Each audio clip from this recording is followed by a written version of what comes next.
Special tribute IC.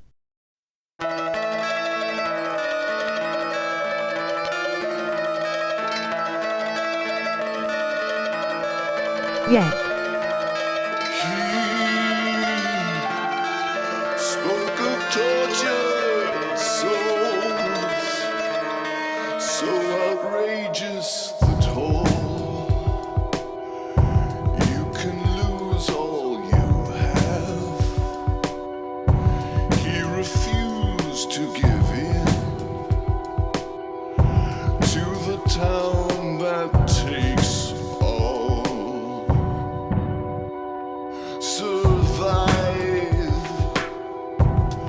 You must have the will. Did something happen, bud? This movie doesn't end the way we want all the time. Then he shouts at the moon, she's gone, and fear has overcome. He was walking the mile. He was walking alone.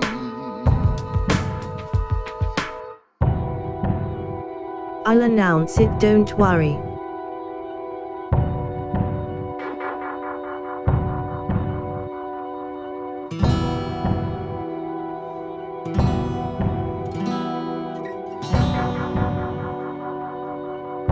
So outrageous.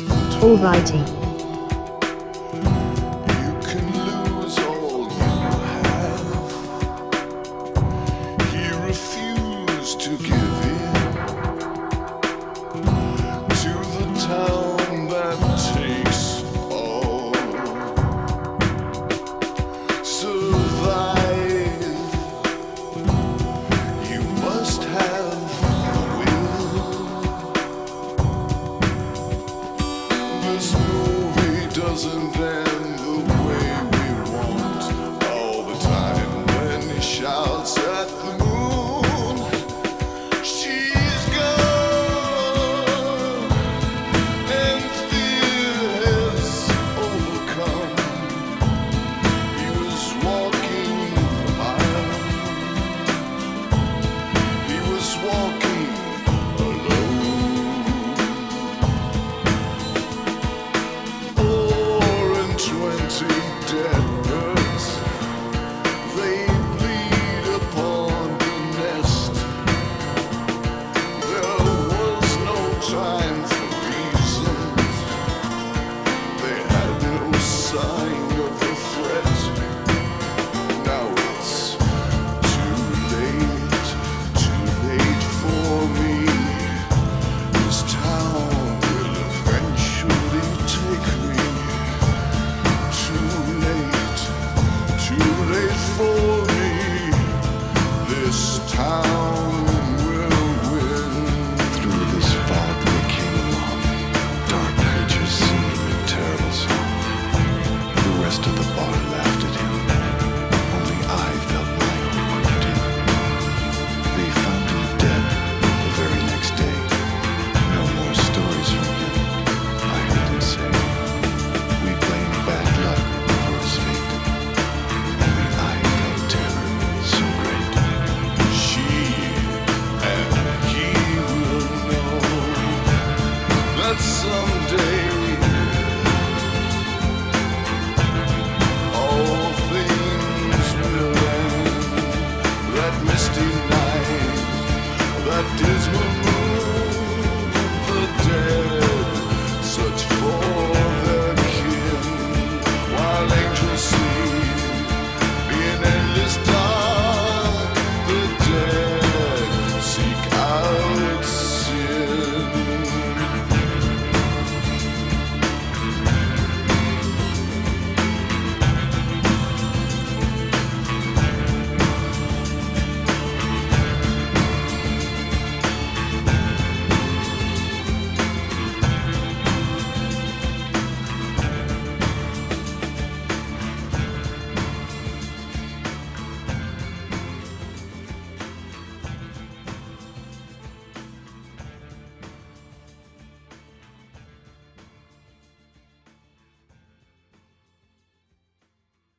Hello, hello, hello.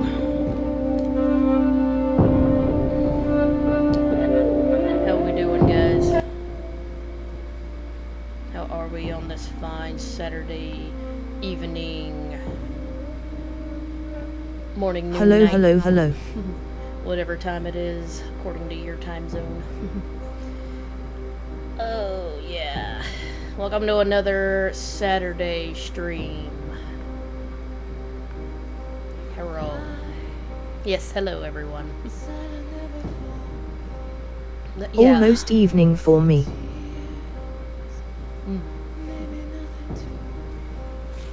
It's about almost 6:30 p.m. So yeah, sorry I kept you waiting a little bit longer than usual. I was cooking something up real quick for dinner. But yeah, welcome to another Saturday stream. And as you saw from the title, and if you're on my Discord, you also It's all saw... good. Good. But yeah, if you're also on the Discord, you might have saw the announcement there. But this is a special tribute version of the Chill stream. I think I mentioned this in my previous stream where I played Oblivion, but I am a wrestling fan. I'm not like as crazy into it like I was as a teenager, but I'm still like casual fan about it. I still like it. So if you're into wrestling, you probably heard this already, but unfortunately, one of my favorite wrestlers passed away a few days ago. I was really shocked and saddened when I learned that. So I thought I would dedicate this Saturday stream to watching videos about him, mostly about, you know, people speaking on him and about his final days and everything like that. His last match, his retirement match he got to have. I'm glad he got to have a retirement match before he left us. That's good at least. But so yeah, I just wanted to do that for him. And I'm also in the middle of making him Same some here, been art. into wrestling for a long time. Yeah, good. But yeah, I'm also going to be making him some art pieces too. And I'll be sticking them on my Discord and my Instagram. So anyways, without further ado, why don't we go ahead and get on with this. Video capture. Oh, no, window capture.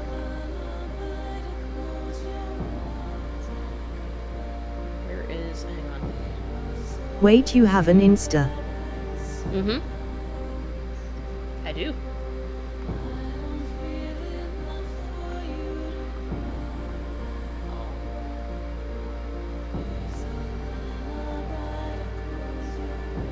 No way, I do too. Oh, nice. Yeah, there we go. That's the right window.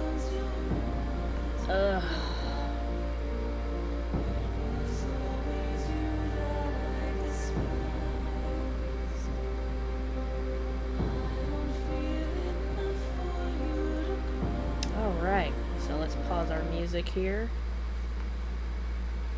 And here we go. Is the suicidal, homicidal, genocidal, death-defying Sabu!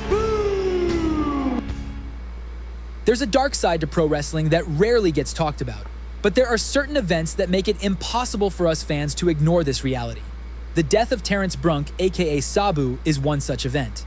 Sabu was one of those special wrestlers you heard about even before you saw them perform. He was a myth, an infamous urban legend, a true pioneer of hardcore. But behind the spectacle and glory, Sabu's life was marked by physical sacrifice, pain, and tragedy. Growing up, you might remember Sabu as the homicidal, genocidal, death-defying maniac who flew through tables with his body wrapped in tape and scars that told stories of countless battles. But the tragic story of Sabu started far earlier than those legends. Holy shit, is that him as a young man? Well, like 18, 19, 20s? Holy shit, I've never seen him that young. Oh, wow. Legendary ECW moments.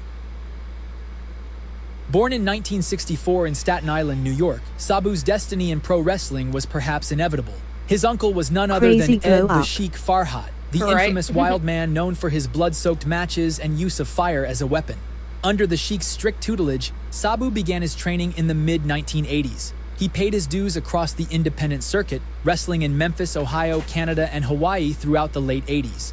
He also had brief stunts in larger promotions, including the United States Wrestling Association and a few dark matches for the WWF in 1993. However, everything would change when a small Philadelphia-based promotion called Eastern Championship Wrestling came calling in late 1993. When Sabu emerged from behind the curtain at ECW's Viking Hall in October 1993, few could have predicted the massive impact this silent assassin would have on the world of pro wrestling. Debuting as an uncontrollable madman, Sabu was often brought to the ring strapped to a gurney in a Hannibal Lecter-style mask. It was here that his notorious, homicidal, suicidal, genocidal reputation was born. Sabu wouldn't just defeat opponents, he'd sacrifice his own body in the process, crashing through tables even after matches ended. In just his second match with the promotion, Sabu defeated Shane Douglas for the ECW Heavyweight Championship. Hell yeah. Within weeks, he became a double champion when he pinned Terry Funk to capture the television championship at November to Remember 1993. His rivalry with Funk quickly became the stuff of legend. Their contrasting styles created a perfect storm of violence that pushed both men to their limits. Funk dethroned Sabu for the ECW Heavyweight Championship at Holiday Hell, and their feud culminated in February 1994, where Sabu, Funk, and Shane Douglas battled to a 60-minute time limit draw in a three-way dance, with Funk retaining the title. By mid-1994, Sabu's character evolved further when he formed an unlikely alliance with Taz. Despite their differences, the duo captured the World Tag Team Championship in February 1995 by defeating Public Enemy in a violent double tables match that further cemented Sabu's legacy. But the first of many career-threatening injuries was just around the corner. In November 1994, during a match with Chris Benoit, Oh, God, this. Oh, man.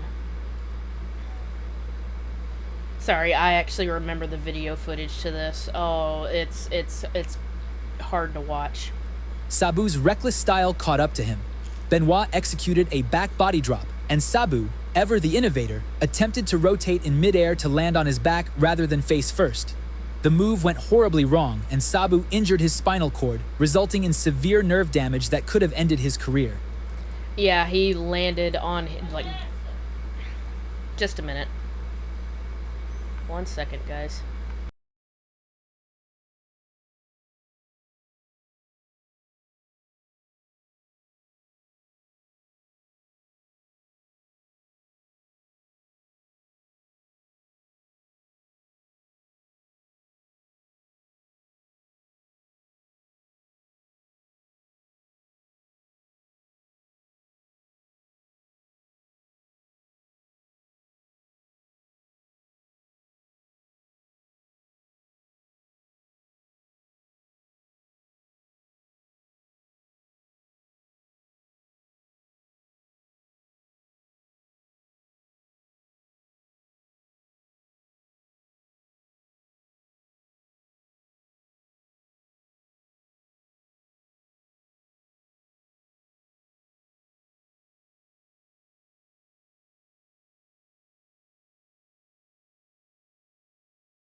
Whew, okay, sorry about that. My mom needed me to run a quick errand for her. But, what were we... Oh, yeah, I was talking about that clip. Yeah, I actually saw the footage of it. Yeah, he landed right on the top of his head. It's all good. Good. Good. But yeah, he had landed, like, right on the top of his head. It's scary footage. In a display of the maniacal toughness that would become his trademark, Sabu returned to action just 2 weeks later. This pattern of catastrophic that was injury the followed first by time he broke premature his neck. return would become a recurring theme in Sabu's career. But what made Sabu truly special during his first ECW run wasn't just his willingness to take risks, it was his innovation. He merged traditional Middle Eastern wrestling techniques taught by the Sheik with lucha libre influences and hardcore brutality. His triple jump moonsault was something the fans had never been seen before and became a featured attraction of his matches. However, just as ECW was transforming into Extreme Championship Wrestling and gaining momentum, Sabu made a career-altering decision. In April 1995, he no-showed an ECW event to accept a booking in Japan, resulting in Paul Heyman publicly firing him from ECW. Little did fans know that this controversial exit was merely the intermission in Sabu's ECW story. His journey would now take him across the Pacific to Japan and briefly into Ted Turner's WCW, where new challenges awaited the Extreme Madman. Sabu wasted no time establishing himself in the land of the rising sun. In New Japan Pro Wrestling throughout 1995, he made an astonishing 64 appearances, bringing his unique brand of chaos to Japanese audiences. Sabu captured the prestigious IWGP Junior Heavyweight Championship in May 1995, adding international credibility to his growing legacy. Later that year, Sabu also had a brief run in WCW. Debuting on the September 11, 1995 episode of Monday Nitro against Alex Wright, Sabu won the match but had the decision reversed after putting Wright through a table. By late 1995, the pull of Extreme Championship Wrestling proved too strong to resist. Sabu would return to the promotion that made him famous, initiating what many consider the most legendary chapter of his career. Ooh. When Sabu made his return to ECW in 1995, the Philadelphia crowd erupted. Sabu immediately embarked on a winning streak, defeating the likes of Cactus Jack, Hack Myers, and Stevie Richards. His first significant rivalry of this era came against an unexpected opponent who matched his reckless attitude, Rob Van Dam.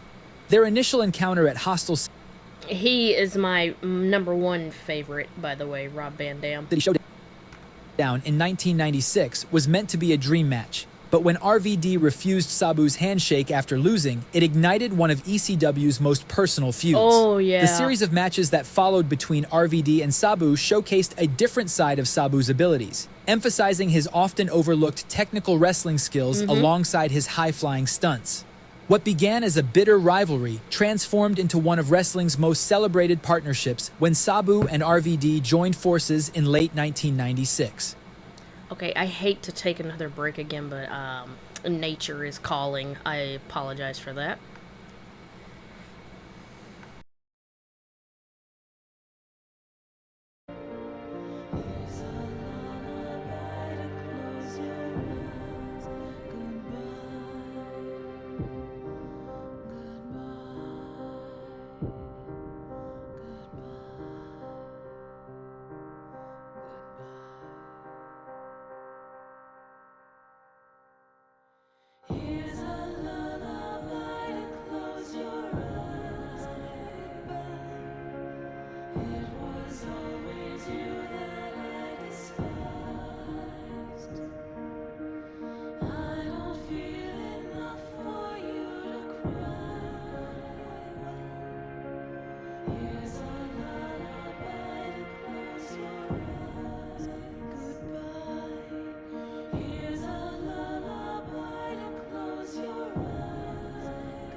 I am here for stream today.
Oh.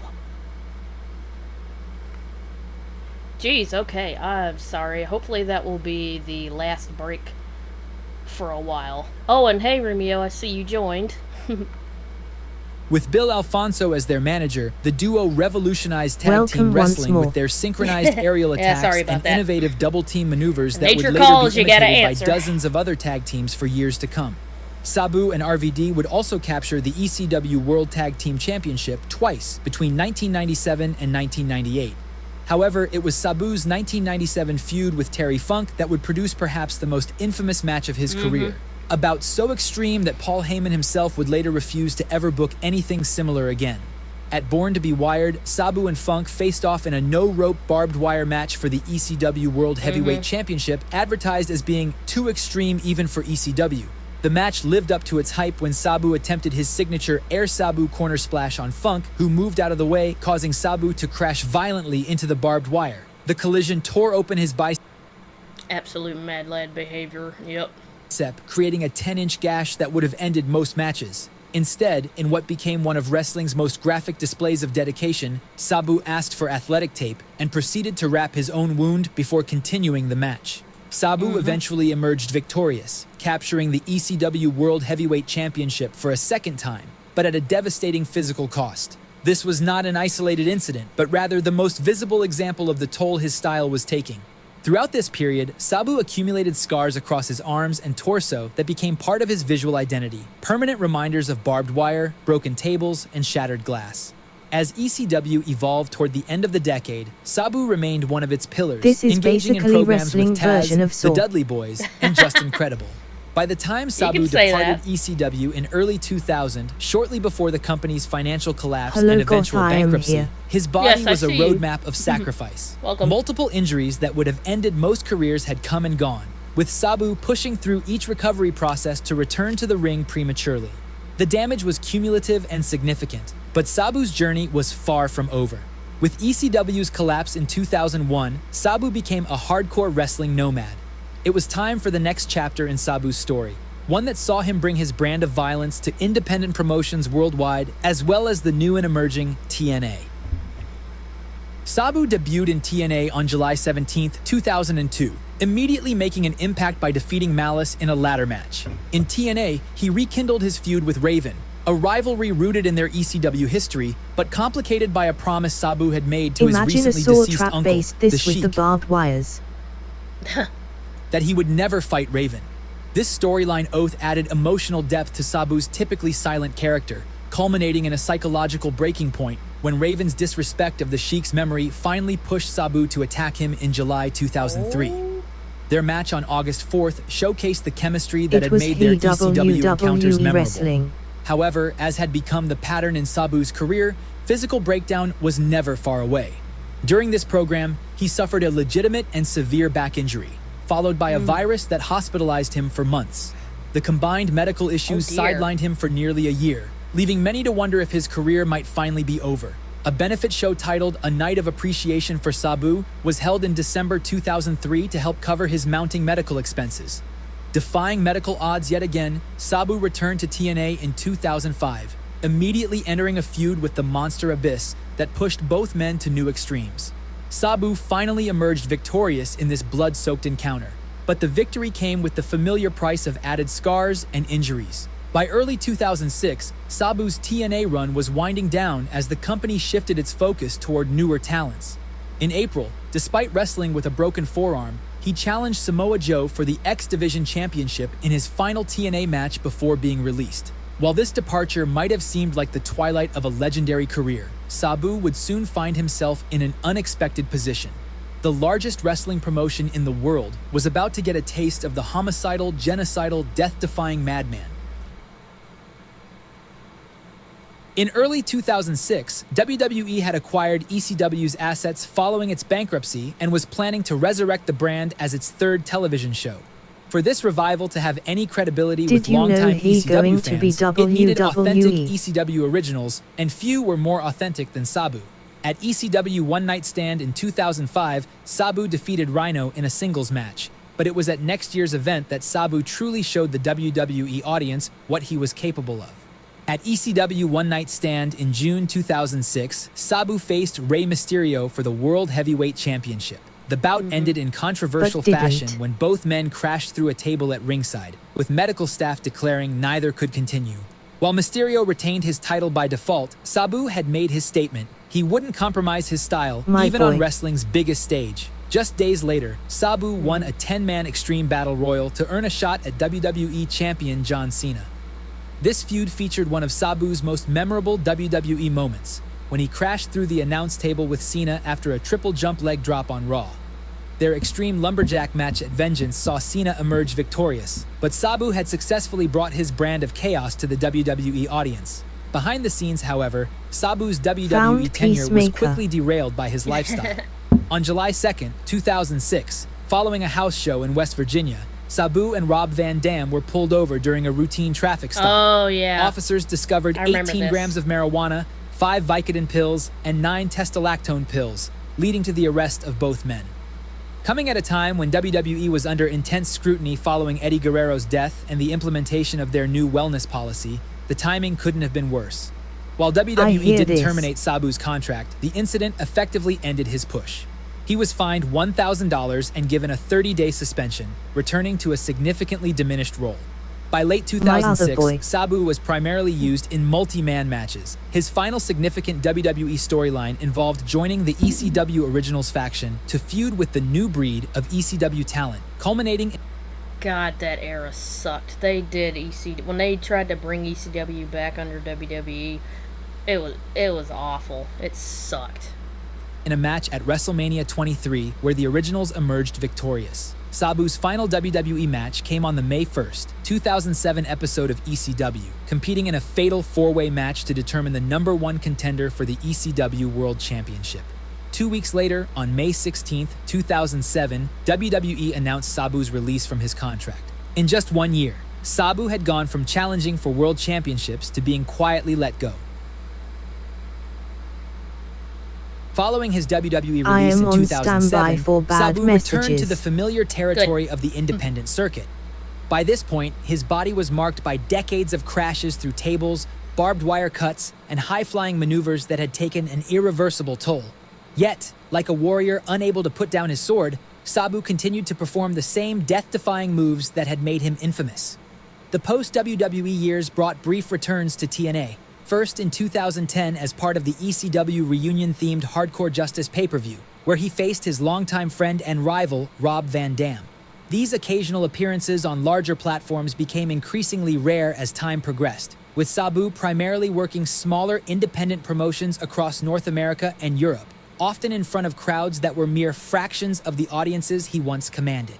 In these twilight years, there was both beauty and tragedy in Sabu's persistence. Even I would not hurt my body in his like unwavering commitment to the character and style he had pioneered. Bastard. The tragedy in watching a body clearly breaking down continued to endure punishment it could no longer recover from. One bright spot in Sabu's later years came in the form of Melissa Coates, who began accompanying him to the ring in 2014. Their relationship blossomed beyond a professional partnership into a personal one, providing Sabu stability and support during challenging times. When Coates tragically passed away in June 2021, it represented... Oh, I didn't know she died. Oh, I didn't know she died. Represented yet another personal loss for Sabu, who had already endured the deaths of many colleagues and friends from his ECW days. Financial struggles became a recurring theme, with various wrestling communities occasionally organizing fundraisers to help with Sabu's mounting medical bills. For his final match, Poetically, Sabu returned to his hardcore roots at Joey Janela's Spring Break 9 on April 18, 2025. At 60 years old, his body held together by will as much as sinew, Sabu gave fans one last glimpse of the innovative violence that had made him a legend. Just 3 weeks later, he was gone. Sabu never compromised. He never changed his approach to please mainstream audiences and never stopped giving everything he had to the fans of professional wrestling. In the end, the homicidal, suicidal, genocidal madman paid the ultimate price for his art. A revolutionary who set himself on fire to light the way forward, leaving behind a body broken by innovation and a legacy that wrestling will never fully repay. Hello there, my very good friends. On today's wrestling... Yeah. Like I said, though, I am glad he got to have one last ride. Got to have that retirement match before he left us. News, a major controversy. Not many of them can say that. Last match. A major update What a on story. Evolution 2. Where is Jack Perry? We're going to tell you. And an update on Real American Freestyle's broadcast deal. I'm Adam Wilborn. And I'm Andy Murray. And this is the news. And my oh my, is this a hodgepodge of stories today. We've got to start off really by talking about this situation with Joey Janela and Sabu in Sabu's last match. For those who don't know, Sabu wrestled his last match, I think it was the 18th of April. It was WrestleMania week. It was under the GCW banner at Joey Janela's Spring Break. It was the headlining match. It was his retirement match, his first match in about 4 years, I think. And an interview has come out that Janela did with Phil Schneider of Yahoo's Uncrowned Vertical. Talking about some circumstances surrounding the match, and it's sparked a lot of stuff up. So it's important to note before we kind of dive into this that Janela has stated the interview actually took place 2 days after the match, right? So it's not like he's done this interview after Sabu passed away. I think that's really important context when you get into this. Sabu, of course, passed away over the weekend. We spoke about it a bit on Sunday and yesterday as well. But I'm going to summarize some of Janela's stuff from this and then give you a couple of full quotes. Going to tell you some of the stuff he's been posting on Twitter that contextualizes this as well. And yeah, I mean, it's not really something you editorialize. No, we're not going to be talking more about our thoughts on it. Do you listen to Ice Cube music? I like some of it, Joey, talking about Sabu, with Phil Schneider, said that he was pretty confident that Sabu was fine heading into the match. He said his team, Sabu's team, said he was ready to go. But 2 hours before, on the day of the show, he gets a call saying that Sabu can't walk. Said his team said that he had a knee problem and his feet were bleeding, and yeah, he wasn't coming to the show. So Joey was feeling like he was going to be embarrassed, the biggest embarrassment of his career. He was going to have to go out there in front of 2,000 people and say that Sabu's going to no-show his retirement match. Basically, 1 hour into the show, he said to Sabu's team, "Just get Sabu here." Sabu's team gave him a drug called Kratom, which what is I don't your know much favorite about, but song? My favorite is "It Was a apparently Good an Day." energy booster, like a moodlet, like a pain. I don't know if I have a particular favorite song because I've only heard a little of his music, but yeah, that's a good one. That is a good one. Reliever, and it's used when people are apparently transitioning off opioids and stuff. But Sabu had tweeted about using this Kratom in the past as well. So according to Sabu's team, he hopped off the bed and he got to Spring Break 2 hours into the show. Janela, a quote from him here. When he arrived, Sabu was on a different effing planet. Everyone in backstage was like, "What the F? Is this match going to happen?" And my God, I need to tell you something. He went into some details then on how Sabu got knocked out during the match itself. I'll read that quote too. He was definitely out cold. He was done. They were telling me there was no way. The refs were communicating to me that there's no way he's continuing the match. Like, holy S. That is the one time you want the barbed wire to stop you. Yeah, if you haven't seen the spot, like, he went flying into a bunch of barbed wire, but he, like, out of the ring, but he properly knocked his... table and stuff. Yeah, he probably knocked his head. He just blew right through it, and then the Sandman came out, and that was all Sabu needed. Then the resurrection happened. Jesus resurrected 2 days later, the anniversary. Couldn't effing believe it, dude. He was ready to go again. I guess that concussion knocked him back into 1996 or something. I don't know. And those Joey's exact words. Now, understandably, this has just peeking in. What's the difference between a vampire and mosquito? One's a pain in the neck, the other the ass.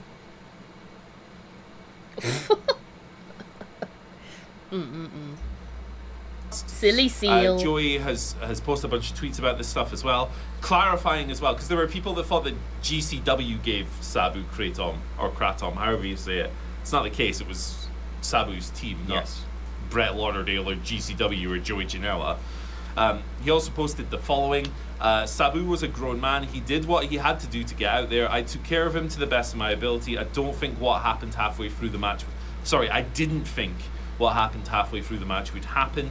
It was all to get him one great payday and one last shine in the spotlight.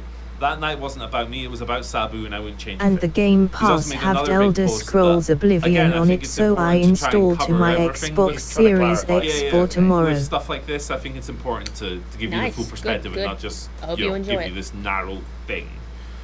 Joey said, "I'm truly devastated Give over this. Kung Lao This a was, vampire neck joke I and think it see must have what been like a few happens." hours after the interview went out. Very nice. He said, "I'm truly devastated over this, and this whole deal has really affected me. Kratom is something that Sabu took daily for years. It helped him to get off other substances. Sabu loved his weed, and Kratom Thanks. and his body was wrecked doing what he loved for 40 years. I did an interview for that article 2 days after the match, so there you go. Not knowing what would transpire weeks later, and I said he was knocked out after that spot when, despite being a rough deal, he was not that." So he's saying he wasn't knocked out in the match. This is what Joey tweeted. "I was just trying to add to the lore and unpredictability of Sabu.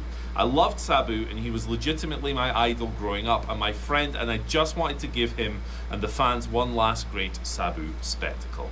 I'm sorry for lashing out at you." He's talking about the person who initially tweeted about this, who's, I think, locked their account, so you know, they're probably getting a lot of attention they don't want. "But your tweet caused a snowball effect that has many people saying I was in part responsible for my friend's death. Sabu was fine after. The day after, signed at WrestleCon and has been doing many appearances since. I don't know what the cause of death. All I can say is I wouldn't change a thing, and I'm happy he went out on top." So he's not the only person to say that Sabu was all right, like he was fine a couple of days afterwards.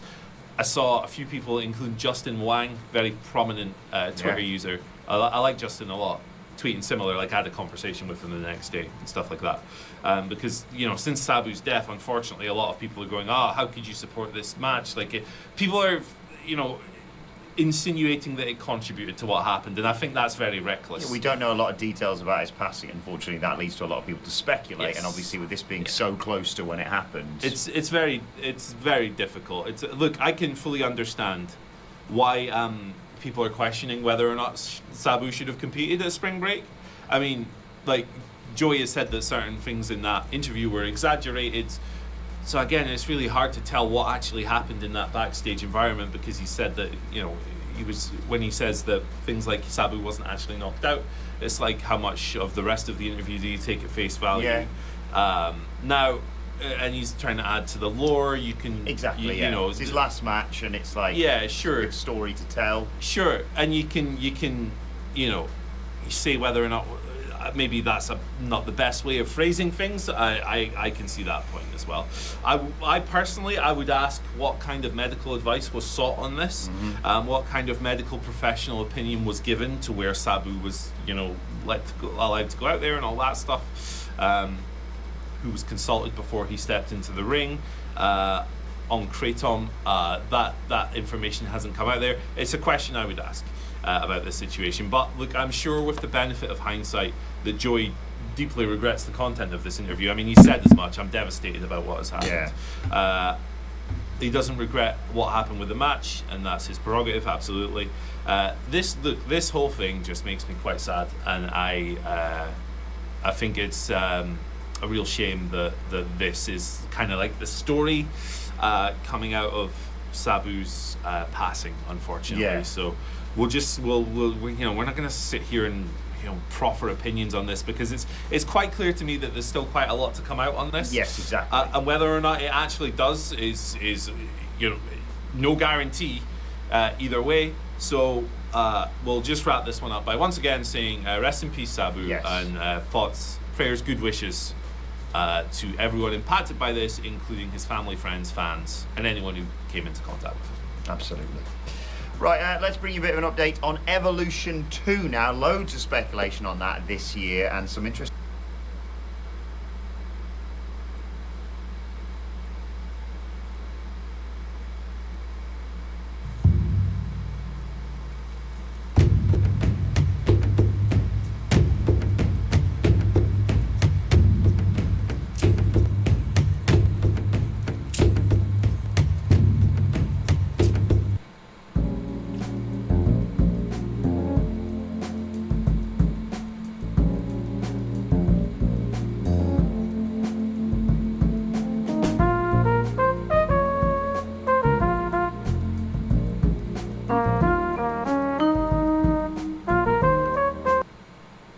Oh my god, that's an hour long. Jesus.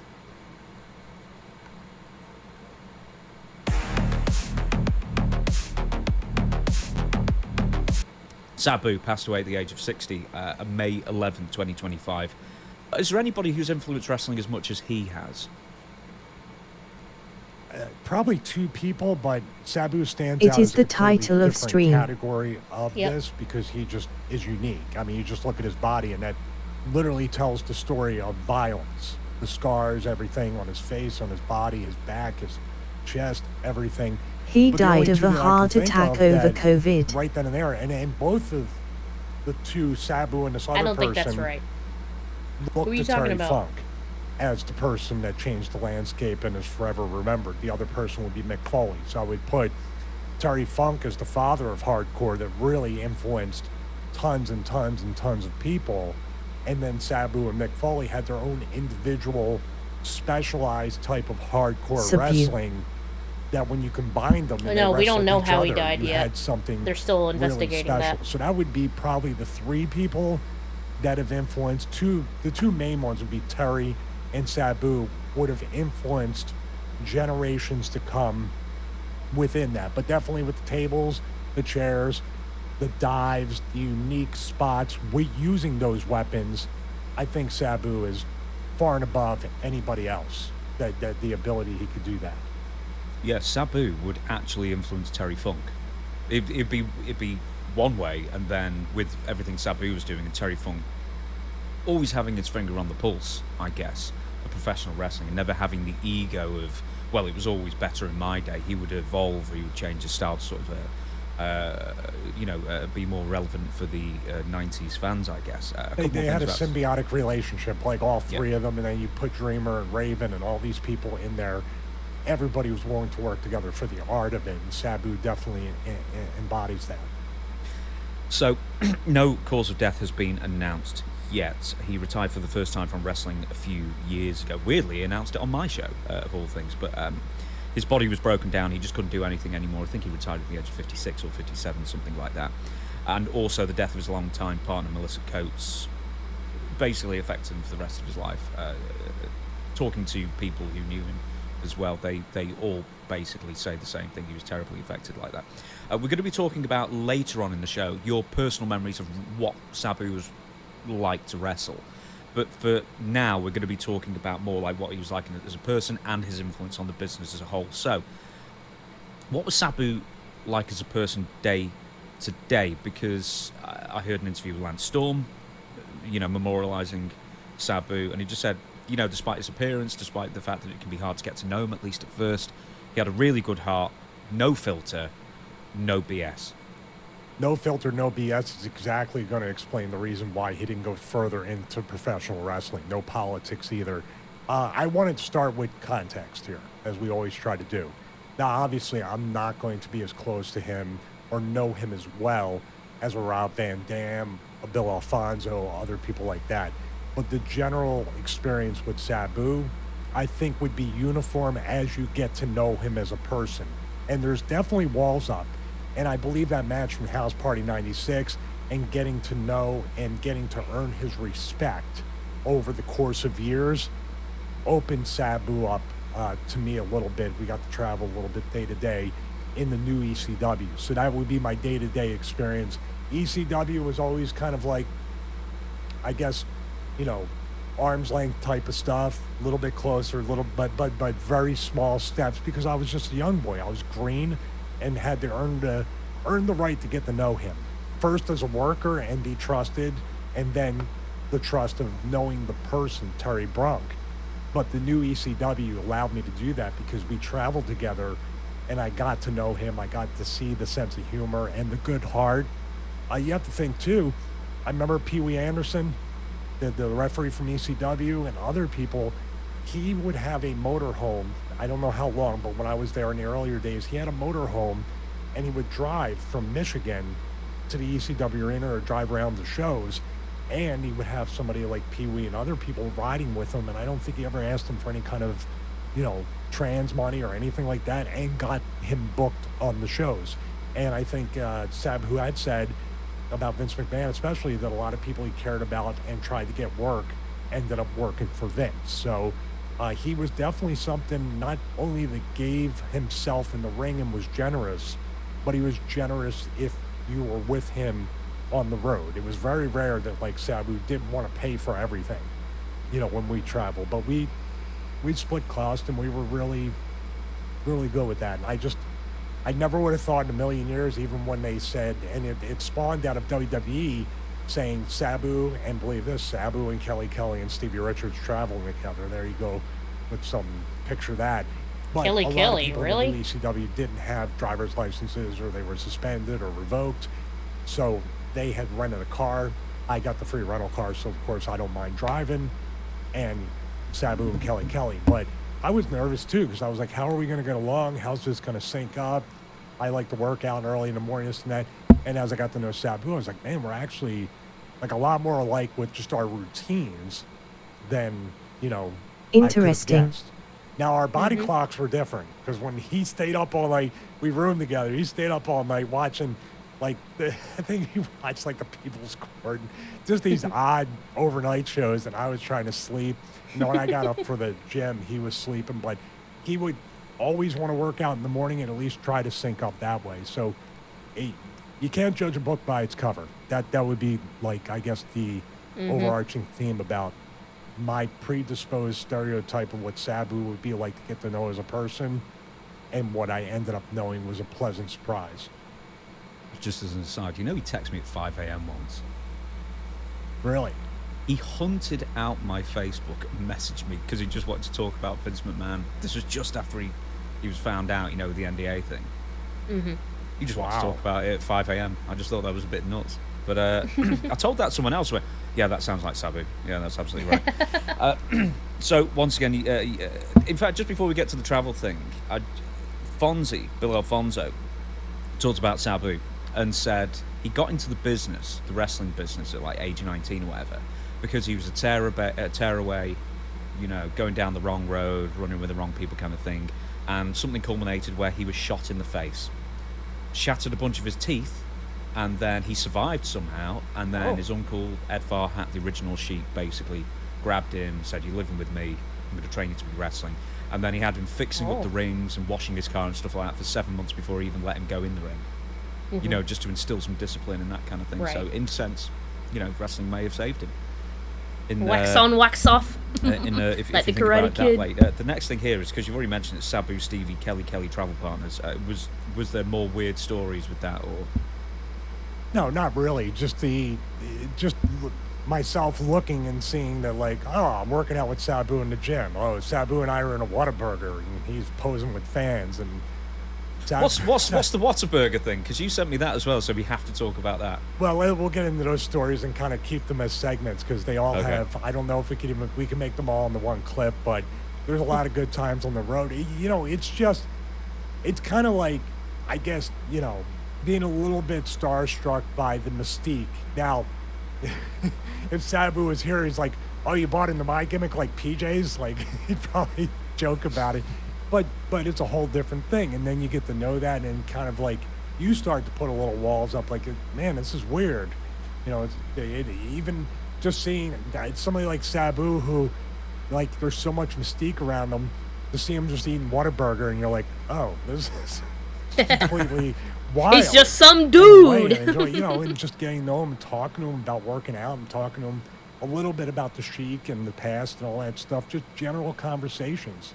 A lot of knowledge, too. They don't let the style that Sabu really left as his legacy really demote any of his knowledge, and his psychology especially. He had so much psychology, and he knew how to do what, when, and more importantly, when not to do it. Yes, indeed, LOL. Did you hear about Sabu before you saw him wrestle? Because I've seen that. As someone, basically, he came in wherever he was. He had such a reputation that you heard about him way before you ever saw him in a territory, or in a whatever promotion it may be. Was that the same for you? You'd heard this name for a year or two before you actually got to see him? Yeah, absolutely. I mean, there was no YouTube or anything, so obviously I had to go off of what I saw in Eastern Championship Wrestling, that he had wrestled some stuff. And of course, you see these people, and you're going to go there after becoming a wrestler. You want to be able to watch the product and be familiar, and not be like, I don't know who this person is, when you're absolutely nobody either, So yeah, I saw that, and there was a part of me how am I ever going to survive in that world. And do I want to be a wrestler? Looking at Sabu, Terry Funk, Shane Douglas, Tasmaniac, all these different people coming through. I knew I couldn't hang with that at the time.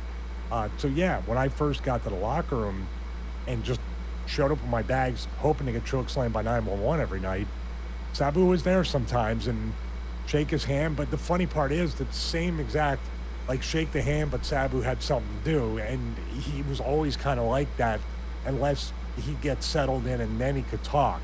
So at first I thought Sabu didn't want to have anything to do with me, which is probably true because who was I compared to anybody else? So yeah, the legend and the mystique was there for a very, very long time, even after I established myself. Pretty much up until the new ECW, the mystique was still very strong, my viewpoint on Sabu. He would obviously take ridiculous risks with his body, and he was covered with thick scars. I don't. Did you ever do like the mark thing? I guess, which it shouldn't really be a pejorative term, but you use that about yourself when you talked to certain wrestlers for the first time. Where did you bring up? Man, where did you get that scar? Or sort of like sit at the learning tree and find some stories about all the marks.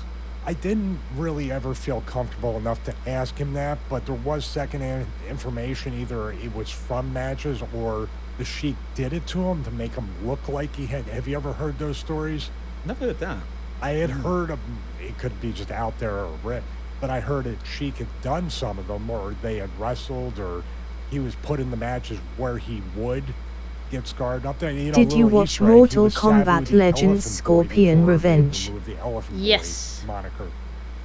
I've seen all of the animated movies they've made so far. His character very seriously, but I don't think he took himself that seriously, which I think is the ideal way to be in professional wrestling. Do you know what it is, right? So when he passed away a few days ago, my immediate reaction was, it felt like when Roddy Piper had died, because he was a unique character. You just cannot replicate the guy, even though so many people have tried. And it felt like there was, I don't know, it felt like... Not give me spoilers for Battle for the Realms of Snowblind. Such a shame that they maybe didn't get the recognition that they deserved. Roddy Piper obviously did more than Sabu did, but I always felt that it was a big shame that Sabu maybe wasn't as appreciated as he really should have been, quite frankly. Yeah. Yeah, we're going to get into the part about Dreamer saying that Sabu should have been a millionaire multiple times over. The difference between Roddy and Sabu is Roddy did make millions upon millions of dollars. Sabu, though, we had talked about it on the Russo show because I said that very thing, and Ben made a great point and said, by him not doing that, does that make it even more endearing to the heart of the true underground, like raw wrestling fans that appreciate the art, that he never sold out and he never...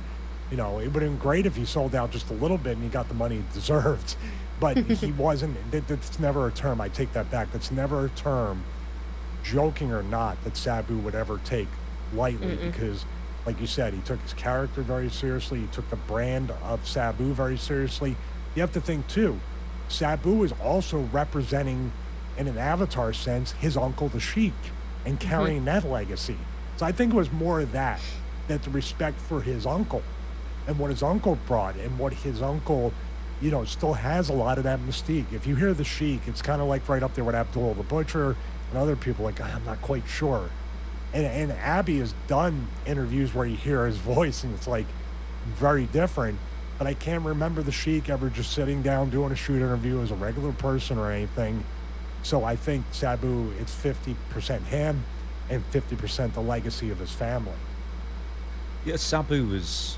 He never did interviews for decades. I wonder what changed in him where he started opening up a little bit more, because obviously, he's someone who just, even toward the end, never was comfortable talking on camera. I mean, I do my best, or whoever else was interviewing and everything, but you could always tell that, he was always quite nervous, and there was something in him that's so old school that I don't really think he liked giving away too many secrets still, which is, once again, is incredibly endearing. I think also, and this is the thing with Sabu, when you get to know his cadence, you get to know him talking, sometimes he goes back and forth in a joking sense. We talked about, like, when, he used to come up to me like, dude, I think you're so cool. I mean, other people don't think you're cool. They think they kind of don't like you, but I think you're cool. But don't worry about it. I think you're cool. I'll tell you, if they say anything, I'll say you're cool. Then he walks away, he comes back, and he goes, "You're cool," and then he walks away.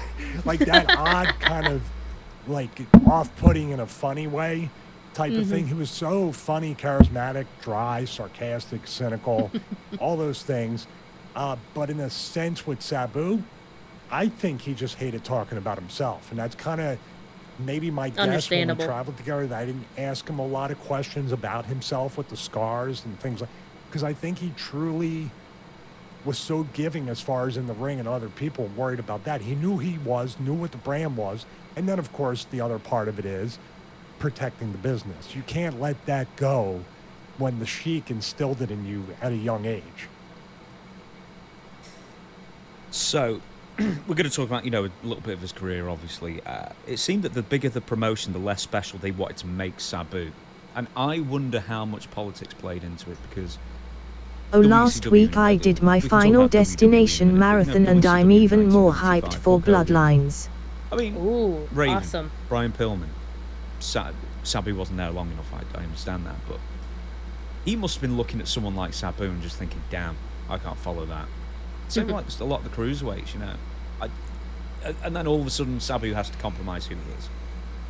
Don't use tables. Don't do this. Don't do that. Don't do the other. And what did And Sabu the first do? thing, the first thing he did was use a table, and then he didn't sign it. Which, as you said, that underground appeal, that working class hero kind of thing. He never, quote unquote, sold out to the man. He never compromised his vision. I think that's incredibly foolhardy in a sense, but more endearing and more, something you can respect from him. Well, let's take another look at it, though, because I look at it your way, and then I kind of look at it Sabu's possible way. Obviously, I never asked him that direct question. Yeah, call but me crazy to see all 5 wouldn't you, movies. especially back then when it wasn't so much, Hey, I marathoned all the movies before. Ain't no thing. there wasn't so much social media, and the curtain wasn't peeled back. See, those movies are Final Destination movies. Those movies are fun to watch back, because every time you watch them, you notice things. I like movies like that, where every time you watch them, you notice something. Yeah, you'll notice something. Like little clues and tells and stuff like that. That there's this story going around Foreshadowing that stuff. Sabu, like, still use tables, even though management didn't tell him. What do you think's going to happen in other companies? We love this guy. We want to book him. He's a renegade. I am marathoning the Mortal Kombat Legends movies. But he went in the business according to Good. Hope what you have made fun. Sabu special. And he was smart enough to see, you're taking everything that makes Sabu away from me and making me just another rat.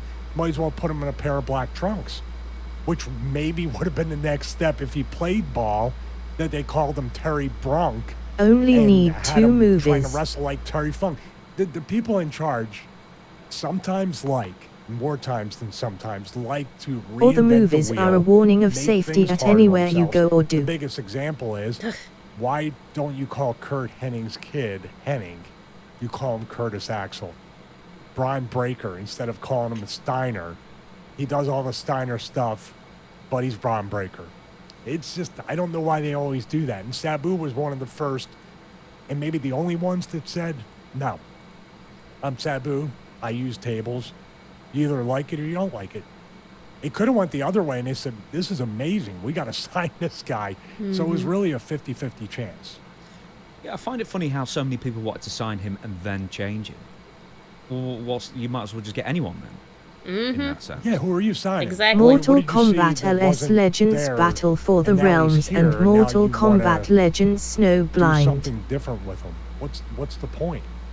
It's a God complex that a lot of wrestling people in power have, to say, I'll make him what I want to make him, and we'll see. Cause look at FD2 So, where it no major traumatized our company- generation. Well, TNA, I mean, if you could describe them as a major company, somewhere in the middle or somewhere in the upper echelons, I guess, but maybe not major.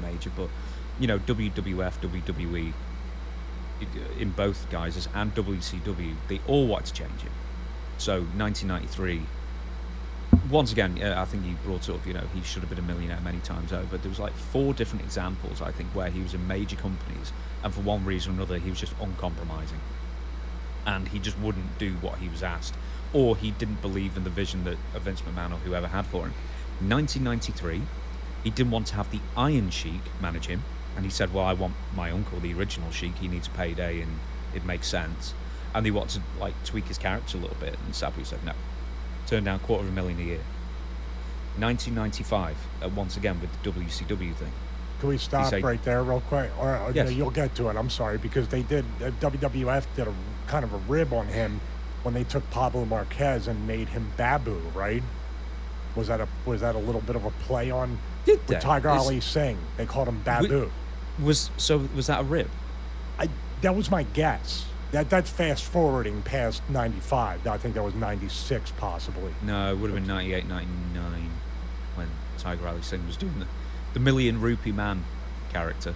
Yeah, but he had Babu as his servant. Yeah. And you think about it, he had two servants. Just like Sabu, in a way. Yeah, he had two servants. And I can't remember the other guy, but Pablo Marquez was one of them. Yeah, I just assumed Babu was a rib Did on you Sabu. fix the problem with your avatar for the Oblivion video? With that, there was 95 one where don't use tables, Sabu. You might as well have just said, whatever you do, Sabu, please use a table. And he probably wouldn't have done. But anyway, he does, and then he basically cost himself a high-price contract there. WCW in 2000, this is the one I wasn't that familiar with. I did a bit of research on it. He was offered somewhere between $400 to $475 a year from WCW. Kevin Sullivan and someone else, I don't know if it's Terry Taylor or whoever it was, basically gave him the contract there and then and Sabu said, I've got to take it back to the room, we've got to read through it first. And Kevin was just like, what do you mean read through it? Just sign it. It's nearly $500,000 a year. And Sabu was like, no, I've got to read through it first. He went back to the hotel. What he wanted to do was call his mother. Bro, you never just sign something. You read that shit, or you get a lawyer to read through it. Or at least somebody you trust. You never just sign shit. And tell him. He's about to sign this thing. Read the fine print. Intervening 6 hours between him calling WCW back to say, right, I'm ready to fax it over. Paul Heyman had called up WCW and threatened to sue. And Kevin Sullivan said, can't sign you now. It's done. And that's it. So, for the sake of going back and, rightly doing so, reading through the contracts, he cost himself nearly $500,000 a year. And the reason why Paul Heyman called was because Sabu was still under ECW contract, but like the Mike Awesome thing, before or after, I can't remember, Paul Heyman was willing to work with WCW to let him, release him from the contract early, and then, some concessions to ECW to keep them afloat for a bit longer. But yeah, just that was pure, that was just terrible. I mean, just in the course of 6 hours, he could have been, a millionaire in 3 years. He could have sat down after WWF had bought WCW and sat at home for 3 years and got paid $1.5 million nearly. Well, we're not sure if that contract is a no-cut contract, though. It's not. We don't know if it's a Time Warner deal. That's where Goldberg and for that money, it would have been Turner, because I think people like Alex Wright were on Turner contracts for less money, so I'd suggest it probably was a Turner contract. So it was a subsidized contract, kind of like Spike and TNA. Spike would have some of the bigger contracts to keep it off the books to make it look a little bit more profitable. But yeah, I mean, that's a lot of contracts from 93 to 2000 within a 7-year period. That's a roller coaster ride right there, and he stayed true to himself throughout the whole thing. He did the smart thing. Think about it. It's more prudent to at least go read some of it. You have a lawyer to look at it, do whatever. You don't know what. And if Beast virus on streambu.com. Remove the space at 93 NCHMPJ. Mods! So it does throw a little bit of wild card in there that, like, if Kevin Take care said, of don't that. worry, that would tempt me to be like, yeah, if as long as it says I'm guaranteed almost 1.5 over 3 years, and maybe it is done. There's a rollover. Good job. Thing where Good if you job. don't say Thank no, you. it's another 3 years at 500 or 700. Yeah, and you're set up through Time Warner, that would be good. But you have to think about Sabu. If you told Sabu, you get to sit at home for 3 years and make 1.5 million, or you get to go out there and perform every night and make, during the course of that, 500,000. I just feel like he would want to perform so badly. It's not being a mark. It's just like, it's kind of like retiring is expiring type thing. If you're just sitting there doing nothing, everything just kind of breaks down. I think Sabu just wanted to keep moving and keep working and keep building that legacy, and he wasn't going to do it at home. I'm just speaking from guessing about his work ethic and the way we watched the watch along on Janela's show. You know, he was having some trouble, but the minute he got warmed up, he was trying to go as hard as he usually went. He took some bumps that even full-time workers would be like, ugh. So think about that. He gave everything. And if you sat him at home, it sounds nice, but it doesn't fulfill him. So you can call that stupid or smart or passionate or not, but, you know, you got to admire sticking to, once again, the Sheik's legacy. I think it really does root itself in that foundation. We also talked about the ECW run on a previous show, December to Dismember, I believe, with Sabu always staying true to his vision, and they were trying to get him to do interviews and stuff, and eventually he just screwed it up and threw it in Stephanie's face page, and then, you know, from then on his card was marked, as they say, and, you know, he would leave WWE for the final time in 2007. Look, Vince McMahon loves Sabu. He loved him in 93, he loved him in 2006, but, you know, once again, it doesn't seem like anybody's going to get far in WWE without Vince personally changing something to suit whatever he's got going on in one of his three brains. Well, let me ask you this then. What do you want, Vince, or any other wrestling promoter, anybody? You want unique characters, strong characters, and with that strength comes a little bit of pushback, a little bit of friction. And Vince appreciates that. He wouldn't have hired Ultimate Warrior back, even at the behest of Linda McMahon. He is Roddy Piper. You mentioned him earlier. Him and Vince had some stuff throughout the years as well. But Vince would bring him back because he could draw money. Same thing with Sabu, if you get me. So you love Sabu for all the reasons that you ended up not liking Sabu in the end. He's a renegade. He's an independent spirit. He literally goes by the beat of his own drum, and that makes him special. That's what wrestling's supposed to be. You have to give a little bit of leeway. Now, obviously, sometimes we talked about it with Rob and him and the new ECW and stuff like that. You have to see if the production outweighs whatever trouble you might have with the talent. And in my estimation, Sabu would have gone far beyond, because even after that happened, you told me, he continued to wrestle after that incident happened. So Vince valued him. He saw him as somebody that could draw for the new promotion. So I don't know why they love it, but then they're like, oh, but you're doing it to me now. I don't like it. I don't get it. It wasn't like that in the 80s. You know, he'd bring in dozens of characters from every territory, and you'd just be put on the card and just do what you do. And then at some point, the switch flipped, where he had to change it. You know, I don't know if it was like post Russo or anything like that, but it definitely changed when I think Russo left in late '99. Purely as a fan, Stevie, who did you think he worked with best? Well, that's a tough question, because that's a lot of people. You could look way back at the Japan stuff. He worked a lot with people. I think Onita and him worked. Him and Terry Funk worked over there. I don't know if him and Mick Foley ever worked in Japan, but my assumption is probably the ECW thing, where he's most known for that stuff and made his name. Terry Funk, Shane Douglas, Sandman, who else? He had a bunch of great matches with Taz. Him and Taz, and you talk about it before. The real heat between Sabu and Paul Heyman turned into a main event angle that made the main event of the first pay-per-view and carried the company to the next level. Let's not forget, Sabu and Taz were at the forefront of ECW getting the new recognition in '97 based on their 18-month angle and never touching until ECW barely legal. He is gone. Hey, that's crazy. And they took, and that's something every wrestler can learn. Sabu and Taz didn't like each other, not by a long shot back then, but they did business together. Was it stressful? I'm sure it was, trying to figure out who's going to win that match, what's going to happen, Sabu protecting his character, but seeing that it was good business to put Taz over in that match. him and Taz definitely, because the hype and the match did match up. You know, sometimes it falls way too short. That's a great question. I would say also on more modern times, him and Abyss had that Barbed Wire Massacre match in TNA was awesome. And him and Cena worked that match. You know, he transcended. You think about it. I'm talking about 3 different generations. Maybe a 4th in more recent times. I haven't seen anything outside of Joey Janela match. But he went across 3 different generations or eras of talent and had great matches and angles and runs with them. And you could think, well, Sabu would cave under the pressure of maybe working Cena in WWE.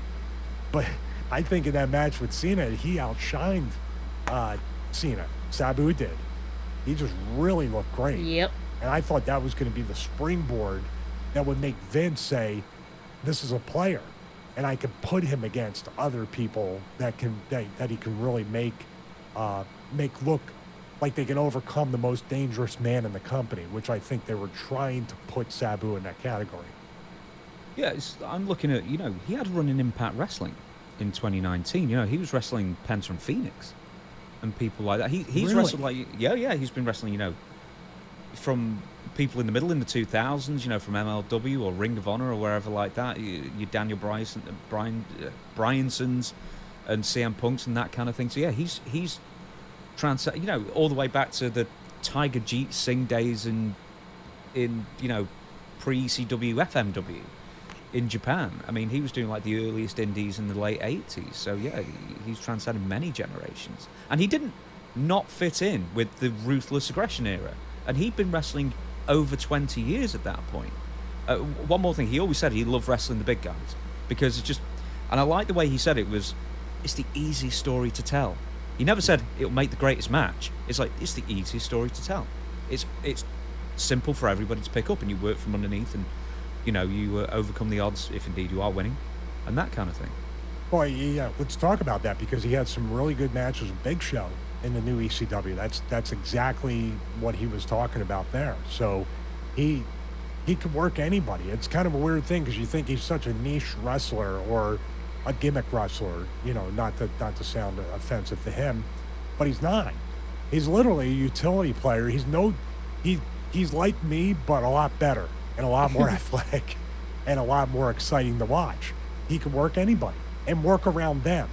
That's the key. You think Sabu, like we say, protect the brand, protect the character, protect the legacy. That doesn't mean he's not going to shift styles and work around what you do. Definitely one of the most giving guys in the ring. I mean, that's pretty obvious by looking at what he does. We're going to be talking more about, you know, specifically the wrestling, of course. We've talked about Vince McMahon. Here's something else, just to pick up on something you said a couple of minutes ago, is, you know, built up the hype between Taz and Sabu. A few years earlier, Mick Foley as Cactus Jack was going into, I think it may have still been Eastern, I don't know, it was in 94, so it could have been either way. It was almost like an underground newsletter dream match of Cactus Jack versus Sabu, and Mick would write in his book, other fans have said this who were there or, you know, around at the time, some people thought that someone was going to die in that ring. People had, because of how strong these two characters were and how similar they were as well, is that the fans had built up in their own mind that they thought someone was either going to get maimed or be killed in the ring. That's how strong both these characters were. And these were the newsletter reading ECW fans, supposedly the smartest fans in wrestling. Yeah, I remember that.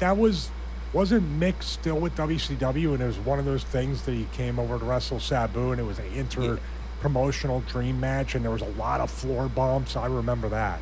Yeah, it was the same time as, like, I think Arn Anderson was coming over. Arn and Bobby came and yeah, wrestled. Arn and Bobby. Yeah, on opposite sides of a tag team match, yeah.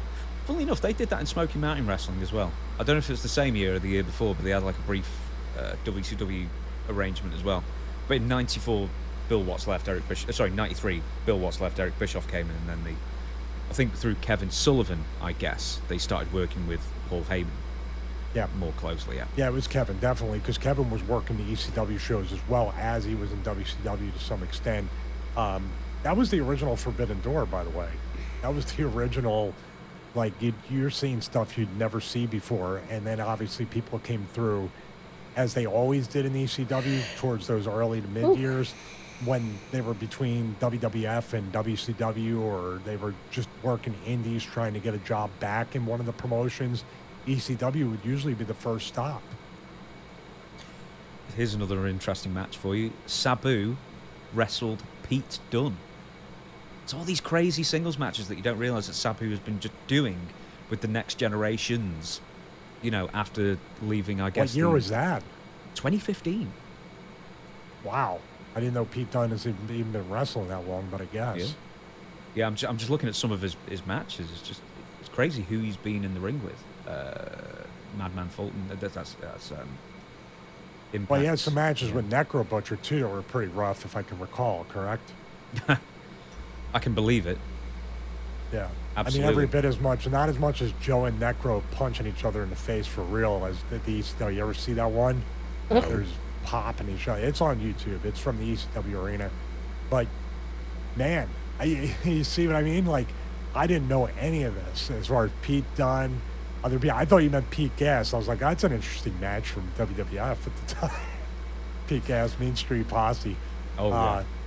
I like to see Sabu in a nice cardigan and vest and shirt become members. That's probably what they were going to do to him during that one time, is make him part of the Mean Street Posse for some goofy reason. Yeah, elbow patches the whole bit. Could you imagine, like, if Shane was allowed, if they were allowed to do with ECW, the new ECW with Shane and Dreamer and everything? Yeah, it would have died, and I'll tell you exactly why it would have died. Right, I'm sorry to cut you off, Stevie. He wanted to make it an internet-only show in 2005 or 2006, and it's like the infrastructure was just not there to have like quality streaming at that point. It's not as ridiculous as when Paul Heyman and Jim Crockett Jr. tried to do that World Wrestling Network in like 93, 94 online. That would have been even crazy. Yeah. No, I'm talking about just Shane from a style standpoint. Sabu should have been his favorite wrestler. I'm not talking about I'm talking about creatively, not that. Yeah. You take the good with the bad with Shane. But what I'm saying is, Shane could. You imagine Shane McMahon versus Sabu? Oh, man. If they would have been apologizing to each other constantly because of all the punches that landed. Sorry. No, I would have told Sabu, you don't have to do sorry on 3. Shane loved it. I saw a video, actually. This isn't Sabu, right? It just came up on my Instagram, and it's Chris Jericho talking about working with Shane. And Shane just kept hitting him in the face, to the point where he rolls. Jericho rolls out the ring. I remember seeing that match. Yeah. Yeah, and he just kicked him full on in the face, and then drop kicked him full in the face. And it's just like, ease up. Anyway. And Shane, when he took the bump, looked away like, oh, okay, I got it. I remember that. Yeah. I've saved that. We'll have to watch that for a future episode. Take a drink. Paul Heyman's relationship with Sabu. Was Sabu always one of his golden boys, or do you get the feeling that there was always I don't know, was there any friction? Was Sabu basically easy to deal with for bosses like Paul Heyman, who would mostly let him do what he wanted? I think so, but also Sabu knew what Paul was and what Paul continued to be, and he will be fine. ECW was. Sabu was a little bit more vocal about knowing, because I got to know him and drive with him, and he knew what Paul was. And you know what wrestling in general, wrestling promoters and even some fellow wrestlers, he knew what they were. She definitely clued him into that. You have to think. You said it. No filter, no BS. Had a great heart. That's the Lance Storm quote. No filter, no BS, no politics. What do you think embodies Paul Heyman? BS, politics, filters, you know what I mean? All the things. Paul's like Vince Sr. in a way. If he talks low enough and he's smooth enough, he can convince a lot of people to run through a wall in ECW. But I think deep down Sabu knew, like, yeah, this guy's just a wrestling promoter. But do good business. That's it. And I'm sure there's a personal affinity here and there, and obviously Paul owes so much to Sabu. Being on that Mount Rushmore of ECW, there would not be an ECW, nor an ECW would have survived without people like Sabu sacrificing themselves. And I hope Paul realizes that. I saw the tribute, the very short tribute that they did on Raw, and it would have been great, although it wouldn't have fit into the storyline that he's currently involved with. It would have been great for Paul to voice over an actual on camera, kind of talking about Sabu and going back and forth and really giving a retrospective tribute to him. I think that was missing from the short thing they did on Raw. He's probably, at least in my opinion, I'm curious for yours, he's like the first indie darling, indie superstar, where, you know, the hardcore collectors, they were doing the tape trading, and it could have just been him and Al Snow over and over. But those two guys were like, you got to see this match. Yeah. And the visual of him, even if he didn't use it in the match, but throwing his body through a table afterwards just to show people he could. Yeah. And going through it over and over and over until it finally broke. Not quote-unquote gimmicked tables, but almost a botchamania style. This table is not going anywhere, and he would just keep after it. Keep at it, yeah. That felt like something that when you saw it or heard about it, you would have been like, okay, this is interesting. This is cool. Because at that time, it was difficult to get tapes. Yes. So you had to know somebody. Yeah, his legend kind of preceded him. Because he was a guy, he had a really good physique at the time and for the time, but he didn't look like a bodybuilder. Right. And he could do incredible moves that required great body control and athleticism, but he did not look like a gymnast doing them. Right. So there was a sense that it looked out of control, and sometimes it was. Yeah. So, and I also, I mean, going back to reading The Observer, talking about, like, there were kids who I were know why terrified you of him. don't He want came to out, play you know, Chaos Reigns. on the gurney first a handful of times. It just It wasn't was that because of Kenshi. He didn't ever want to betray the gimmick, you know, but being the nephew of the original Sheik. What do you mean? And so he was really laser focused on just creating mayhem and making the best matches possible. I guess we should add some context. Some of our younger listeners probably don't know that the Sheik was famous for bleeding, for throwing fireballs, or presenting fireballs, I guess. But also, too, he would just run through the crowd with a sword. Mm-hmm. And as a little kid, when a crazy man runs at you with a sword and then every now and again throws fire, that's pretty scary. Yeah. And now here's his Because his in the relative, DLC, who's being Kenshi wheeled has a out almost in counterpart Hannibal who is Lecter-style on Harvick's mask. side. He's strapped I already down know to about the gurney, that. almost like No, that's not like the those reason. U-Haul dollies, Yeah, that's and he's it. just strapped to the thing. Yeah. And then they let him loose. It's a spectacle, and it feels perfect for the Cactus Jack character, does it not? It does. It Do was tell like a the dream reason. match. It just wasn't that came good. to fruition because Kevin Sullivan had come from ECW, was back in the It was a WCW disappointing fold. DLC. He was trying to create a working relationship with them, so there was like a talent exchange. And Kevin approached me about, I don't know if he approached me asking if I would do it. I don't know if it was the type of thing I had to do. Certainly the type of thing I would look forward to doing. But it was thought to be a dream match given our styles. But you had never met him at that point, him being Sabu. Maybe I'd met him on a couple indies when he was not Sabu yet. You know, like we're talking 80, 88 maybe. I see. You're actively working for WCW, but you know you're leaving. Right. ECW is now engaged in a working relationship because Was Todd it Gordon because is of friendly with Kevin By-Hand? Sullivan, who's helping book WCW. Well, yeah, they now. didn't handle So they're going to the put Noob you on this Saibot card, thing but well it's at kind all. of against your wishes They rushed because it. you know this could be some money for me post WCW, and I'm just giving it away now. Yeah. What do you remember about, you know, how all that came together, and the circumstances behind putting together the match? Just walk me through all that. Yeah, so I just said a few minutes ago it was something I would have been extremely enthusiastic about, and then I read from my own book, and it brought back the memory. That's right, was counting on that to be a marquee matchup that I could take around the indies, and it did turn out to be that.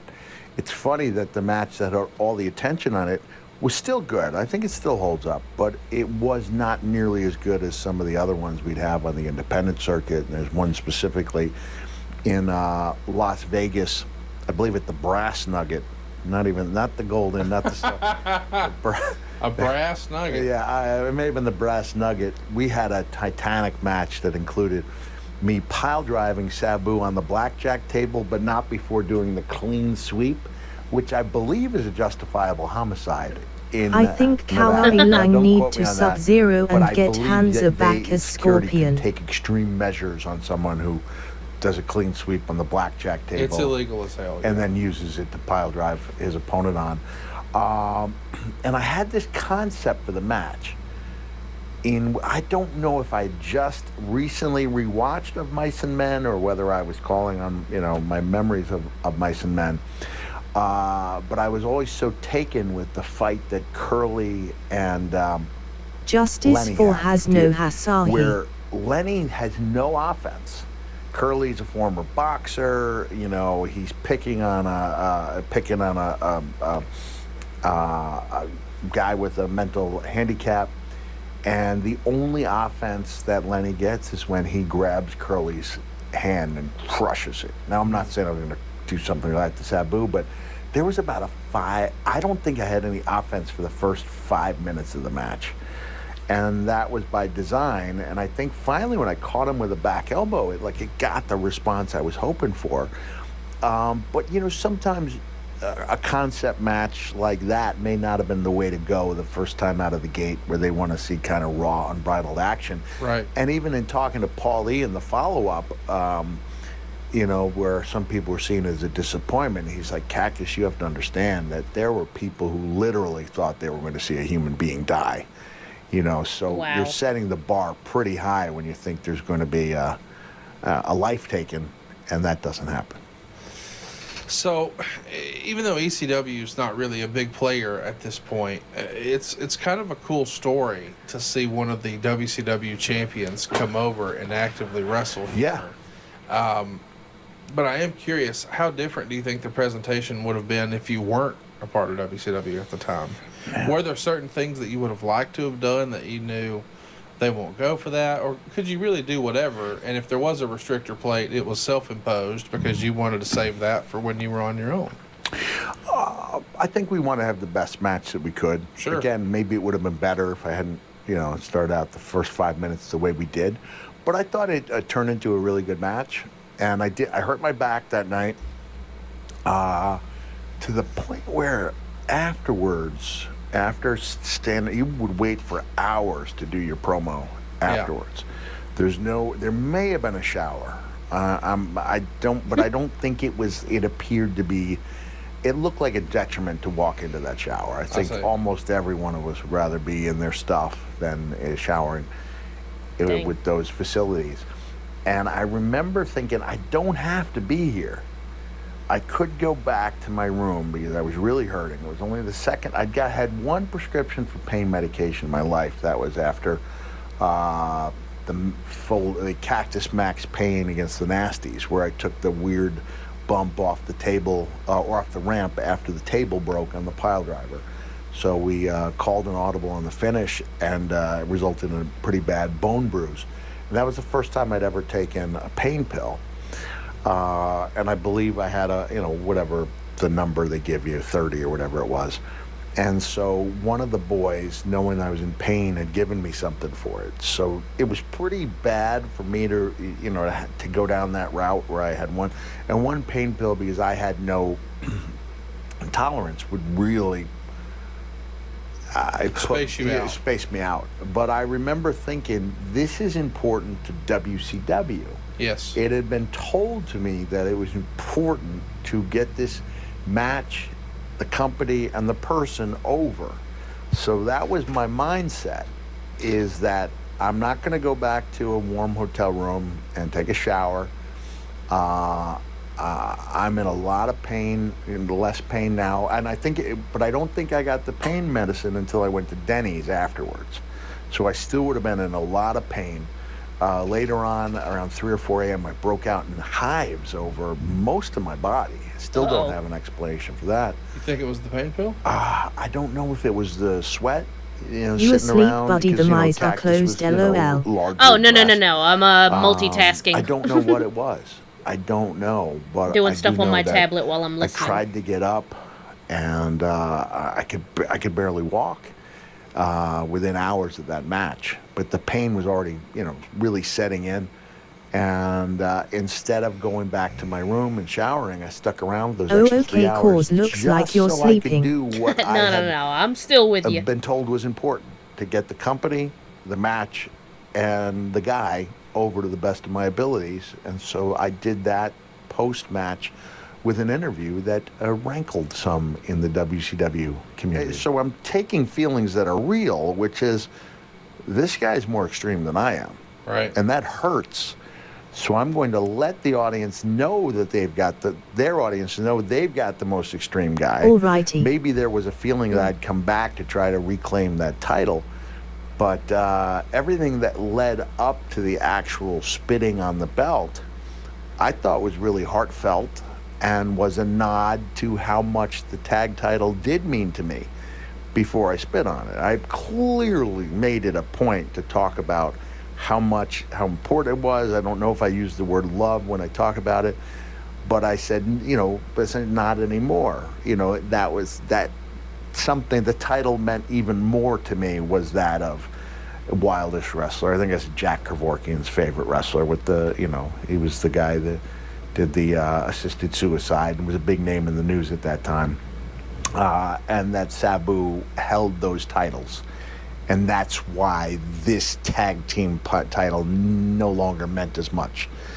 But that was my whole case when I was reprimanded, was asking if they'd actually seen it. It was reported direct that I'd spit on the WWE title, or the WCW title. And you know how much titles mean so much to Rick, like as the consummate champion. And I guess, did you see the video? Did you see it? And to this day, I don't think the people who reprimanded me ever saw it. And I think if they did see it, they go, that's a good promo. To honor the life. All right, well, I'm going to take a little break. Be right back. Just hang tight.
Tez914.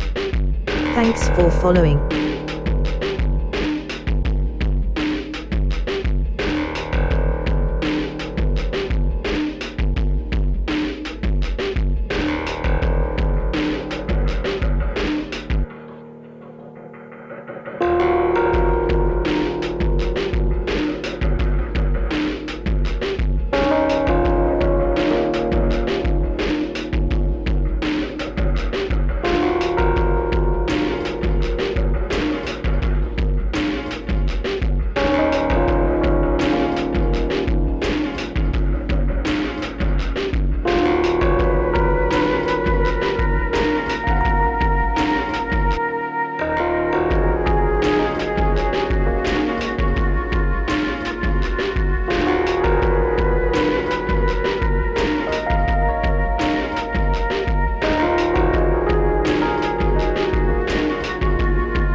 darkest nightmare, things that I can't remember.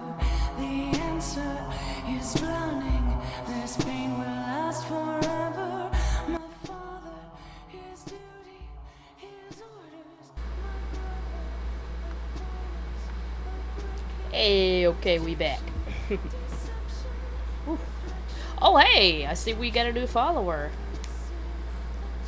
What is that? Tez914. Yeah, thanks for the follow. Alright, back to the video. Of Sabu Welcome today, back, buddy. The Sandman. And before I introduce Sandman, Thank you. at the beginning of the show, I said I wanted full disclosure on how today came about. And when we found out about Sabu's passing, I personally knew who I wanted on this show today, with Sandman, obviously Tommy, but Sandman being one of the very first names that came to mind. And when I reached out to Sandman, immediately he texted back. Holy shit, and he was like, Sandman! I was like, hey, I'm man, in the way, hang yada on. yada, sorry to hear about your friend passing away. Oh, hang on. Let me move myself over a little bit so you can see Sandman. Right here. Alright. Here's what we're doing tomorrow. Would you like to be on? And he immediately got, fuck yes.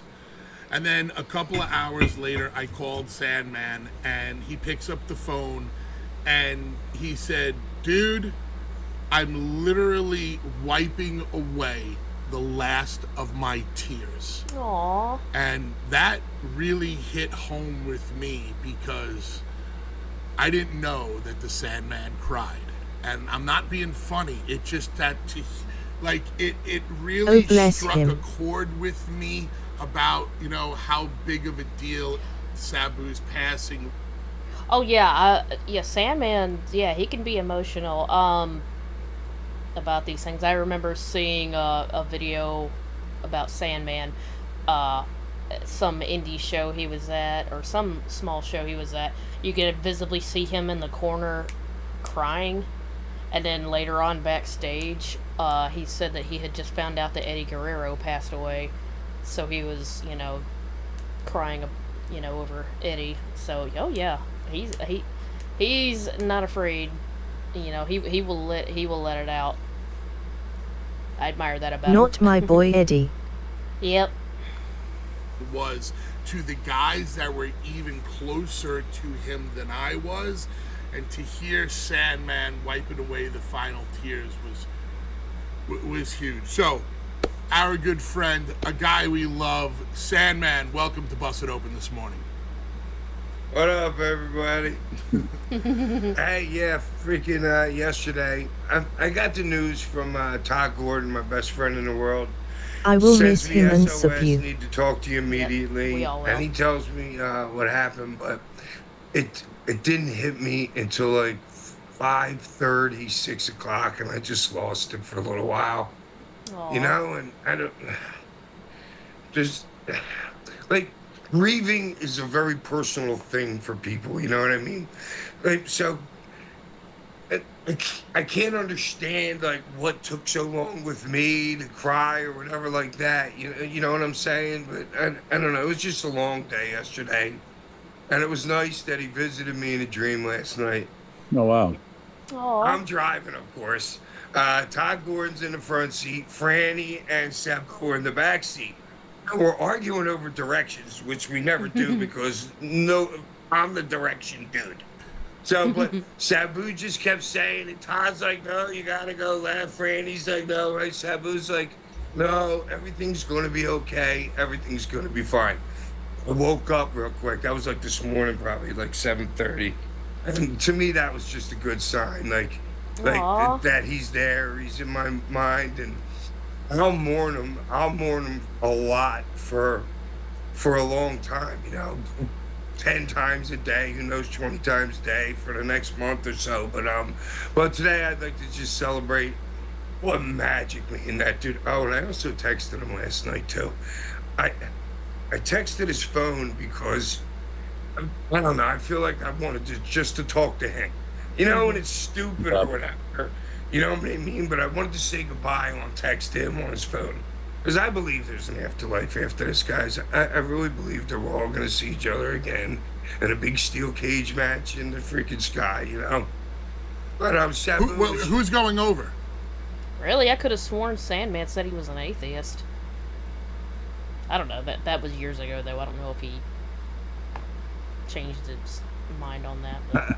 Well, never knew he wouldn't lose to me. Oh my God! Who's gonna be politicking in heaven? The team, boys. When it's fun. Hey, on this. Well, I don't know. I guess you have to necessarily believe in a deity to believe in an afterlife. I guess.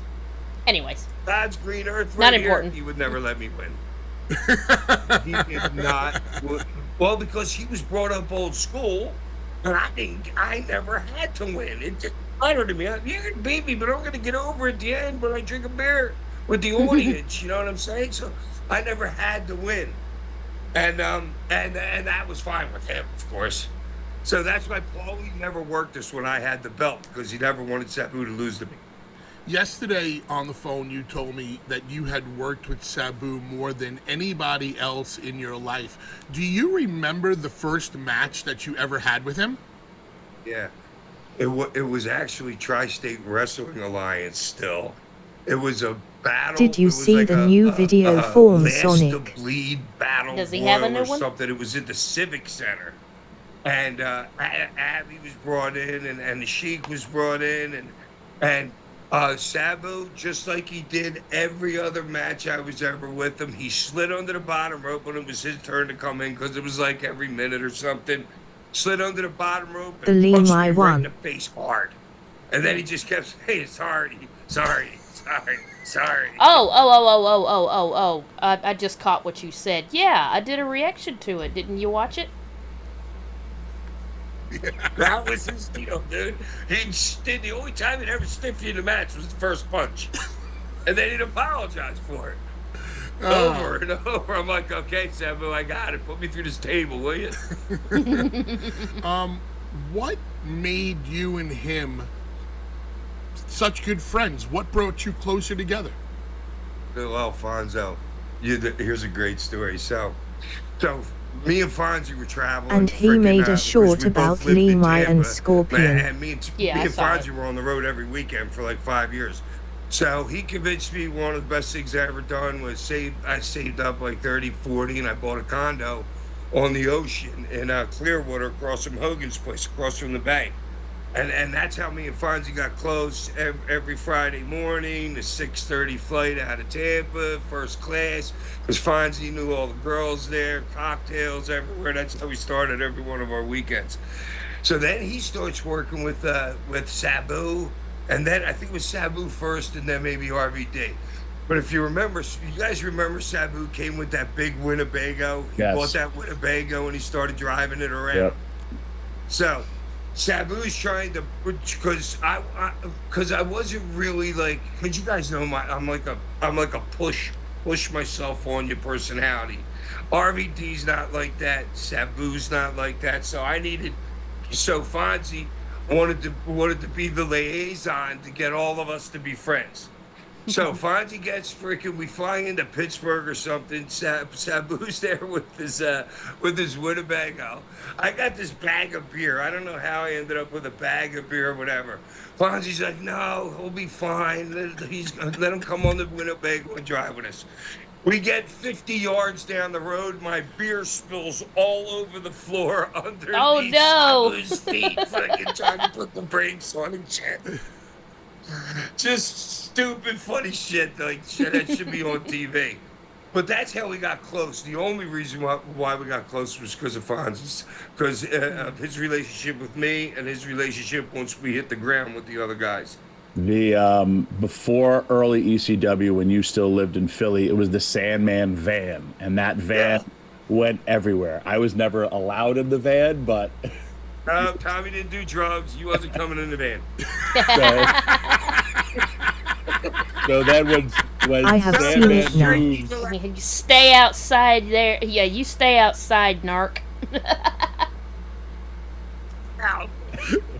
When Sandman moves to Florida, Sabu gets the Winnebago, and when I tell you, it's like, again, marijuana was not legal at the time, but it was like a rolling Cheech and Chong that van, that Winnebago would pull in, and especially Where is the like short in for the Queens, story? of all places, where the parking lot is smaller than the Winnebago. If you're talking about that little parable or whatever that he told, I mean, it's in the video. I didn't do a separate reaction for it. And all the boys would like wait for the Winnebago to park, everyone come in, and then everyone would come out. And About the again, monk this was and our the normal scorpion. lifestyle Yeah, that's in the for, video. You know, the business. And like my favorite, like, and again, and how I picture Sabu, Sabu cowboy boots, yellow ECW shorts, and either a long shirt or a gi walking out of the Winnebago, be like, "Yeah, what up, Dreamer?" Dude, cowboy boots and shorts. It just, he was doing it before the girls were even doing it. It's like that's the thing to do now. Yeah. Back then, nobody did that. Oh no, not the picture of Sabu in the pink shorts, cowboy boots, shirtless, I believe, with a baseball cap backwards. What the hell? I remember. I remember that picture. Jeezums. And he never wore long pants anyway. Well, He had buddy, I'ma snow. head It's out, but snowing before I outside. do, He if you want, you can follow me on Instagram. Just type my first and last name like my username, and you should find me on there. Oh, okay. Good deal. Good deal, buddy. never wore long pants. Well, I'm glad you stopped by for as long as you did. This is probably not going to be, we'll probably wrap it up soon. But yeah, appreciate you staying and enjoying. R.I.P. Sabu. Is my avatar going to let me do the thing? Nope, it's not tracking my hand well enough. I was trying to do a sign. Well, anyways, yes. So, thanks, buddy. We'll see you in the next one. Hack, yesterday I sent out a tweet about Sabu. I saw you put one out later in the night. I spoke of the brotherhood and the camaraderie that we had being in ECW, and there were cliques in ECW, but they weren't bad cliques. We just found guys who shared, the same passion for what we did in ring or passion for what we did out of the ring, and then we all hung out, but we were a real tight-knit Good deal, and my pleasure. Always rest in peace of you, and hope you can find me on Instagram. Sabu and RVD and Fonzie and Scorpio, like, what was it like for you guys to be friends in that locker room? You guys know how it is. It's like you can be friends with somebody in a locker room, but once you start having a program with them, then things change a little bit. Or they should change. Either it's going to go bad. Most of the time it goes really, really good. So the more you work with somebody, to me, especially, we're not doing like rest holds and stuff like that, dude. We're doing triple jump moonsaults through tables and stuff. You're doing shit that you can get really hurt out there doing. So to me, when I know I can trust you with anything that we're doing out there, that will obviously make me gravitate towards your soul. And I knew that Sabu cared about, like, he's doing like this crazy stuff that nobody else is doing, but he certainly knew what he was doing every second out there. The dude never hurt me ever except the first punch in any match. So the more you work with, and the same with Van Dam. Jesus Christ, the first time I worked with him, he kicked my head off like 3 years. You know how he is. Yeah. But But so, feet are dangerous. I would eavesdrop on you, Raven, and Tommy putting matches together, and you guys are the masters of smoke and mirrors. You did absolutely nothing while doing everything at the same time. Did you have that same type of psychology camaraderie with Sabu, or did he dictate his style of the match to you, and you were able to go with the flow? Oh, dude, to me, I call when I'm I'm the caller, dude. Okay. I don't care who it is. I'm in the 3-way with me, Stevie, and Terry Funk the night of the first pay-per-view. Calling out there, dude. I was just the caller. Nobody was dictating to me. But with me and Sabu, we never had to go out there like like an AEW match. How many things is an AEW 6-man remembering right now? 150 things that go on in the ring in a 20-minute match. Sabu, we went out there with like 3-4 ideas of what we want to do. You know what I mean? It didn't have to be tackle, drop down, hip toss. You know what I'm saying? You just go out there and you flow and you feel it. I've only had the same other thing with Cactus was the only other guy that I felt like that I just went to the ring with, that it was just poetry. Even though me and Cactus didn't get along outside the ring, but when we were in the ring, it was just so easy. Me and Dreamer were like that. We didn't have to say shit to each other. So yeah, Mark, it's not like you're freaking tackle, drop down, hip toss, arm drag, body slam it Right. either. And you know what? I feel like... Did Mark Henry lose some weight or something? I was trying to figure out who the hell this was, and wow, he's a little smaller than I remember. I think, did he lose some weight? More wrestling needs to be feeling and the common everyday story. You look at me and Dreamer walk in the ring and get face to face, I look like the bully. Fucking just play your role. Everybody already see it. I pie face him. He punched me. I grab him, headbutt him, and start beating him down. Like, people get it. But young wrestlers today have been conditioned, hey man, we got to work in that Canadian Destroyer. Hey, I'm going to give you a suplex out of the ring to the floor, but you land outside the ropes on the apron, and then you can give me a slam on the apron. All that dumbass shit, it don't mean nothing. Tell me the Bible. Tell me good and evil. Tell me the gangster movie that I love so much. I want to see the gangster dude be intimidating, scary, where everybody's like, oh my God, he's gonna cut off his finger. I was just gonna say that. Give it to me. And then when the time comes, have the guy no, and fire up, and then make everybody happy.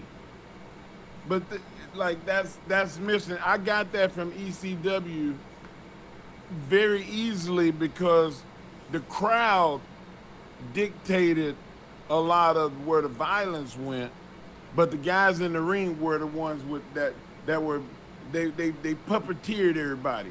Y'all tricked people into thinking that they had fucking control. I'm watching you and Tommy wrestle against Rob Van Dam in matches that athletically it ain't many dudes I put up there with Rob. Rob could do anything. He was strong as a fucking bull. He was fast. He was quick. He was explosive, flexible. Anything that you could say athletic. But when Rob worked everybody, he brought his shit down to meet everybody. Like, so it's like the stories of ECW, bullying, and the whole Dudley family, like that shit was, you can't even recreate it. Like Sabu, he could do everything as well, but then what Sabu would do, and me and Sandman works Sabu and Rob Van Dam so much, and the way they would sell even giving the move, as well as like when so giving, because they would do Rolling Thunder. They would miss their Rolling Thunder, and then me and Hack would do Rolling Rock. And like they were giving, or we would do like their move, and like I would jump off of Hack's back, or he would jump off of mine. When I would jump off of his back, he'd be like, oh, you're killing me, you fat ass, right? But we would just do stuff, but also our heels were giving to the baby faces to do our shit, and we're doing it in our way. And it was just like, again, magic. Because I mean, I know how many times I just I didn't look at it, but I mean, we worked about a year with Sabu and Van Dam as well, and they had heat and we had sympathy. Him and I would argue about who was going to lose because, like he said, but it was also our opponents being very, very giving opponents. And like, I just think of like someone like Kevin Knight, who I really love. He does the spinning frog splash, gets insane height, and I was like, Sabu invented that move. Wow. Straight up. So that's a Sabu? Sabu invented that move. Hack, you wow. were just talking about how in the match you were always the leader. You called everything. Did you learn anything, or what was the number one takeaway or number one thing that you learned from working with Sabu? Besides duck that first punch. Dude, it could be that great and that easy. It could be that great and just that freaking easy. You know, Undertaker, talks about how he always had to be the leader in the match, but when he got in there with Shawn Michaels, things just flowed so well that's when he felt like he could just be the Undertaker. Are you saying that when you were in there with Sabu, that's when you felt your most comfortable and you could truly be the Sandman? Yeah, I could just. I don't know. It's so much different of going to the ring and knowing that whatever happens, nothing. Oh, he's got a blinker. He's got a blinker. Can turn out bad of it. Besides an injuries, you're not getting lost. Nobody's going to end up looking stupid. Yeah. Hey, you guys might know you screwed up, but nobody in that damn audience is going to know you screwed up. And that just gives you more You're just so confident when you go out there with somebody Sabu. And you just, dude, I used to tell him all the time, I'm like, dude, let's go steal this fucking show. And he could so easy with that guy. Hack, I believe that the wrestling business has always kept ECW at an arm's length because of what we were able to do, but nobody truly wants to admit it. And earlier, Mark Henry was talking about, Mark always talks about giving people flowers when they're alive and not where we're dead. We're in the unfortunate situation today. As influential as Sabu was, and we saw this yesterday, was on social media, it was really, really evident that Sabu touched a lot of people personally and mostly professionally. Why don't you think Sabu was ever given his just due and his flowers? The biggest reason I think that that Sabu didn't get his dues, he didn't cut promos. You know what I'm saying? He didn't. But if you could talk to people, you could suck them into your world more than Fonzie blowing a damn whistle and screaming at you. You know what I mean? So I think, and Sabu, because the guy knows who he is and he knows who his character is, he knows you're not supposed to go out there and talk like his regular American self. Your last words on Sabu, your final thoughts. Sabu, I love you, dude. I had so much fun in the ring with you. Thank you for being my friend. Aww. Peace. I'm out, guys. Aw. And I said, it's ridiculous. And you were fired up. You were like so pissed. And that's how they've got everybody. Like, Dude, did you know you can subscribe to onlywrestlers.com and keep in touch with your favorite wrestlers? The party never has like to you. end. One of a Kind with Rob Van Dam is recorded in front of a live studio audience. I'm gonna say Only Wrestlers sounds like a wrestling offshoot for OnlyFans. Sorry, that's where my mind went.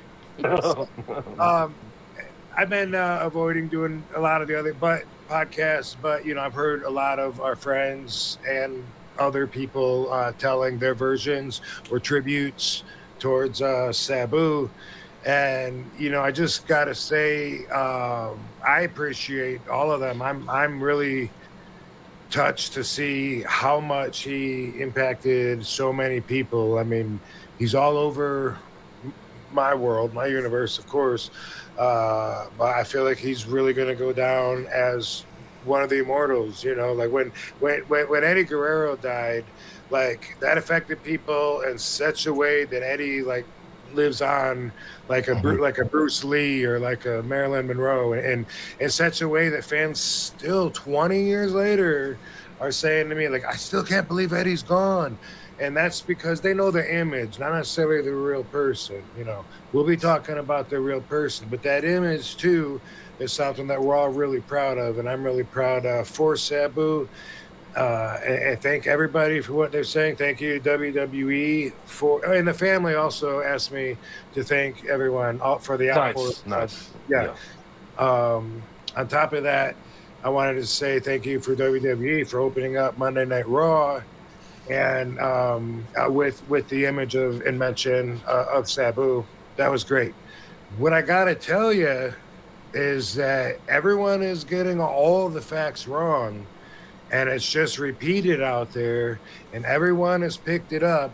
The only thing, and this is not a dig on WWE. It is a website to I'm see just wrestler telling news, you and the truth, website was like a I always picture of do. Sabu on it. They had Sabu's name, a picture of Sabu, his birth date, and where he was born. And the only thing they got right about that was Sabu in the picture.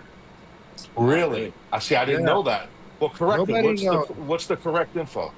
So first off, his name wasn't Terrence. You know, that's something, it surprises me at a WWE level that they made all of those mistakes. And I'll start with Terrence.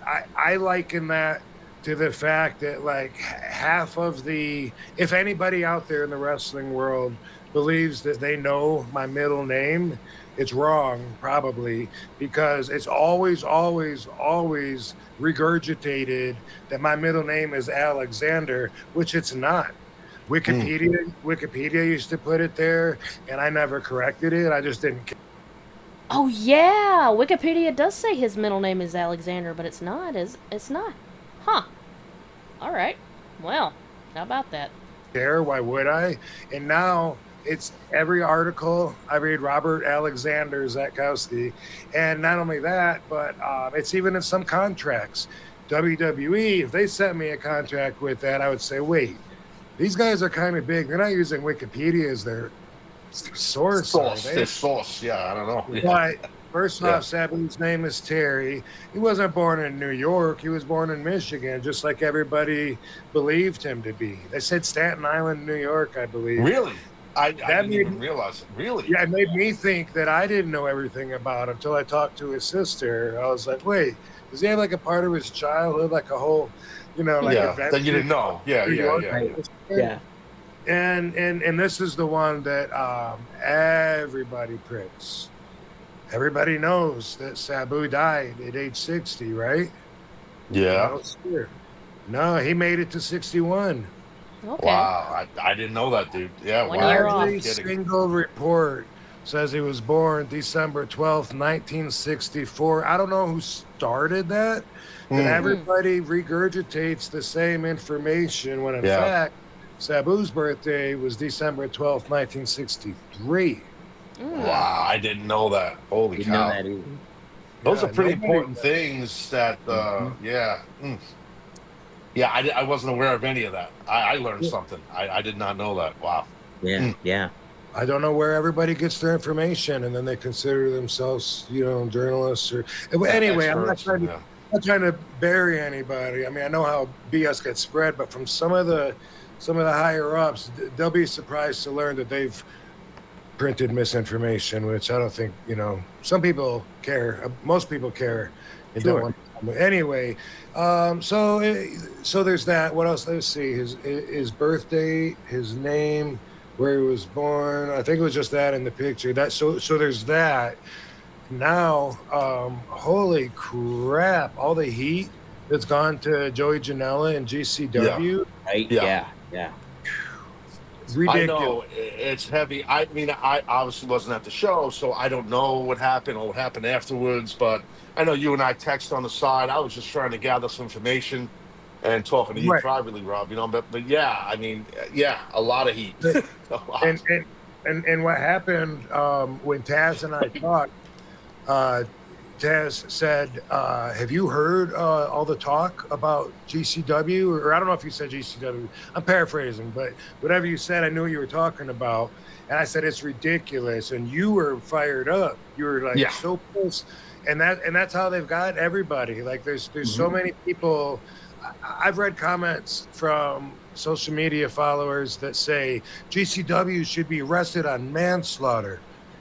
Regardless of the cause of death 3 weeks later, like Right, thank right, right. God these people aren't in control of actually making real decisions, you know? Yeah, I understand. Yeah, Yeah, that you're right. makes no sense. And let me I call guess. Dutchman. I want to call Go Dutchman ahead. out here, okay? I enjoy listening to Dutch's podcast.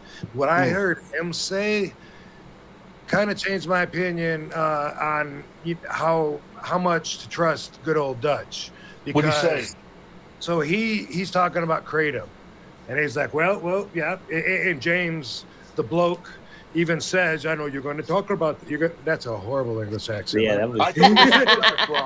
Let me try not trying. It's Belgium.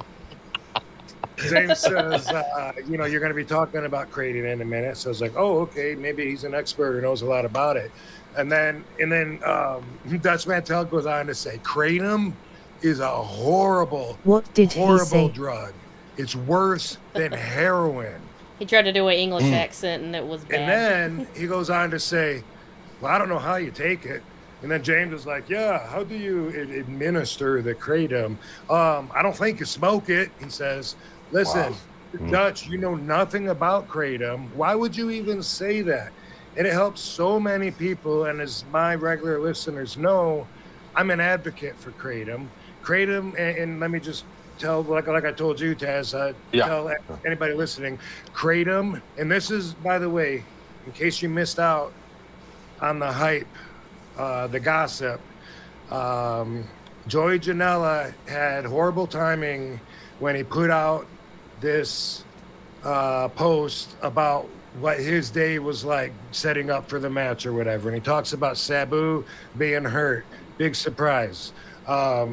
If he literally couldn't walk and his feet are bleeding, that's fucked up. But regardless of that, it says in there somewhere that Sabu was got some Kratom, and then so he could make it through the match. The way Joey puts it, he says he was on another fucking planet.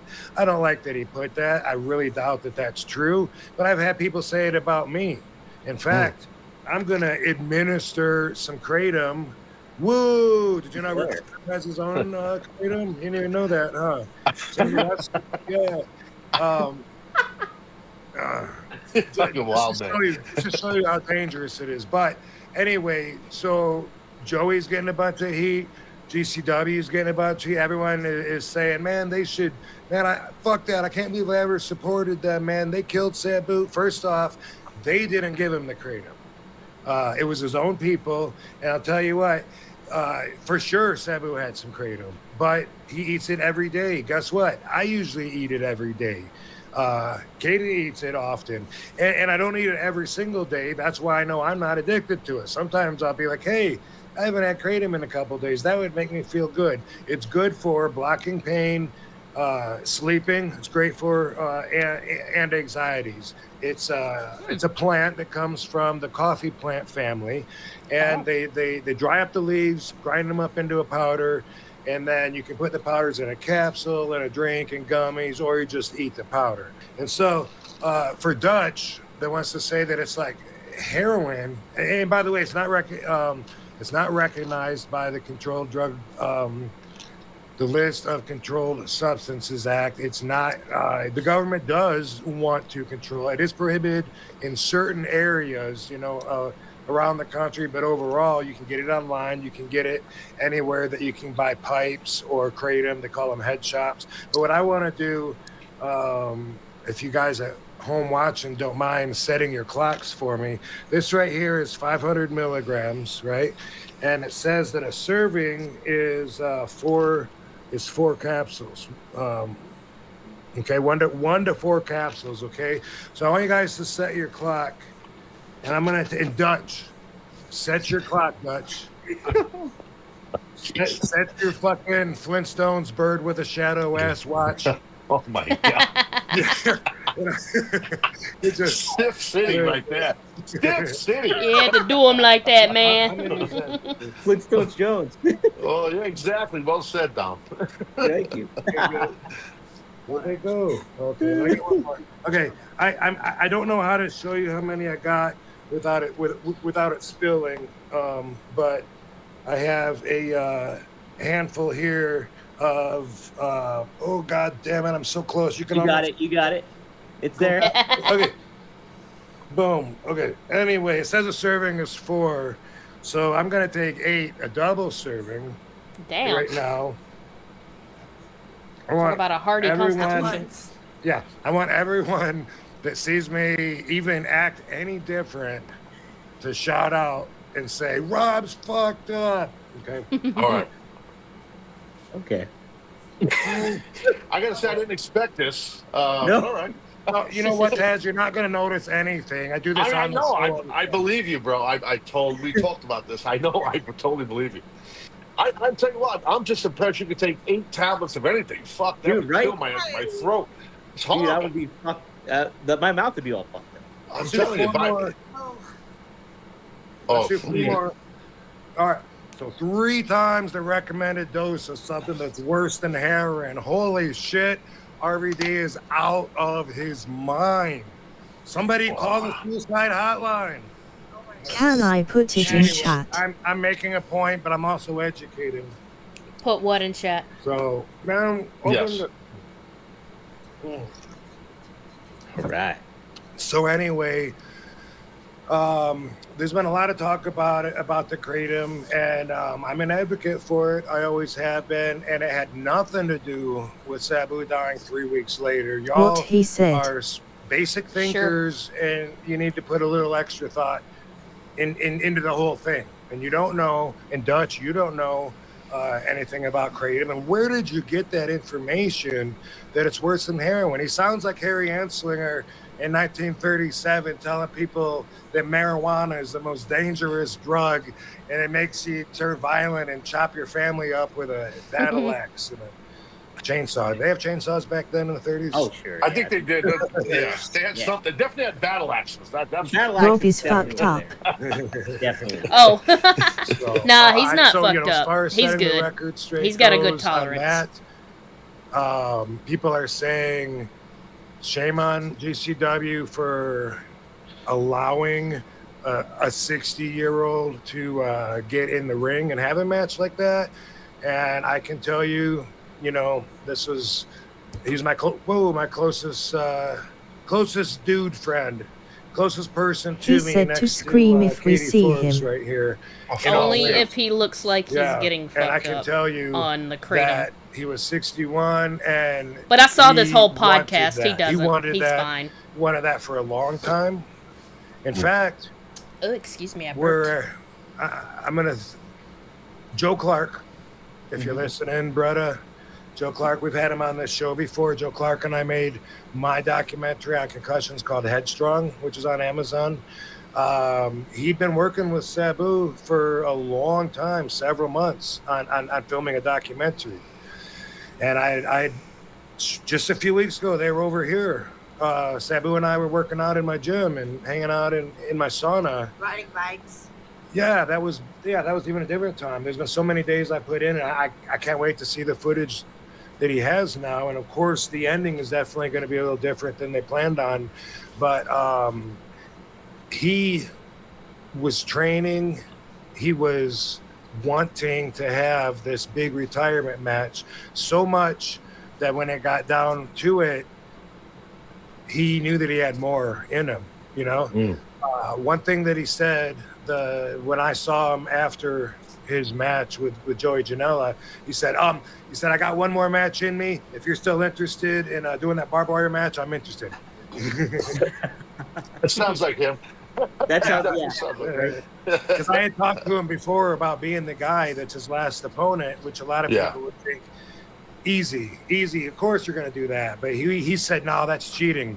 Just like he thinks two brothers wrestling each other is cheating because from his perspective, because they grew up, they know each other too well. And so that's what he said about me just working him until I mentioned I've never had a barbed wire match. That would be something special. But I really didn't want to do a barbed wire match, you know. I really didn't. He could have maybe talked me into it if it was really going to be his last, you know, because I would have given anything to him and for him, and I did always. And so because of that, you know, it could have happened. It's not my kind of match. As the fans will tell you, that all of a sudden think I'm anti ECW because I don't like the garbage death matches. Well, we're the same. I'm the same as you. I mean, I didn't do any Fans of are that stuff. surprised. Oh, you're breaking Yeah. hearts right now. You don't even know Oh, it. stop. Yeah, that's crazy.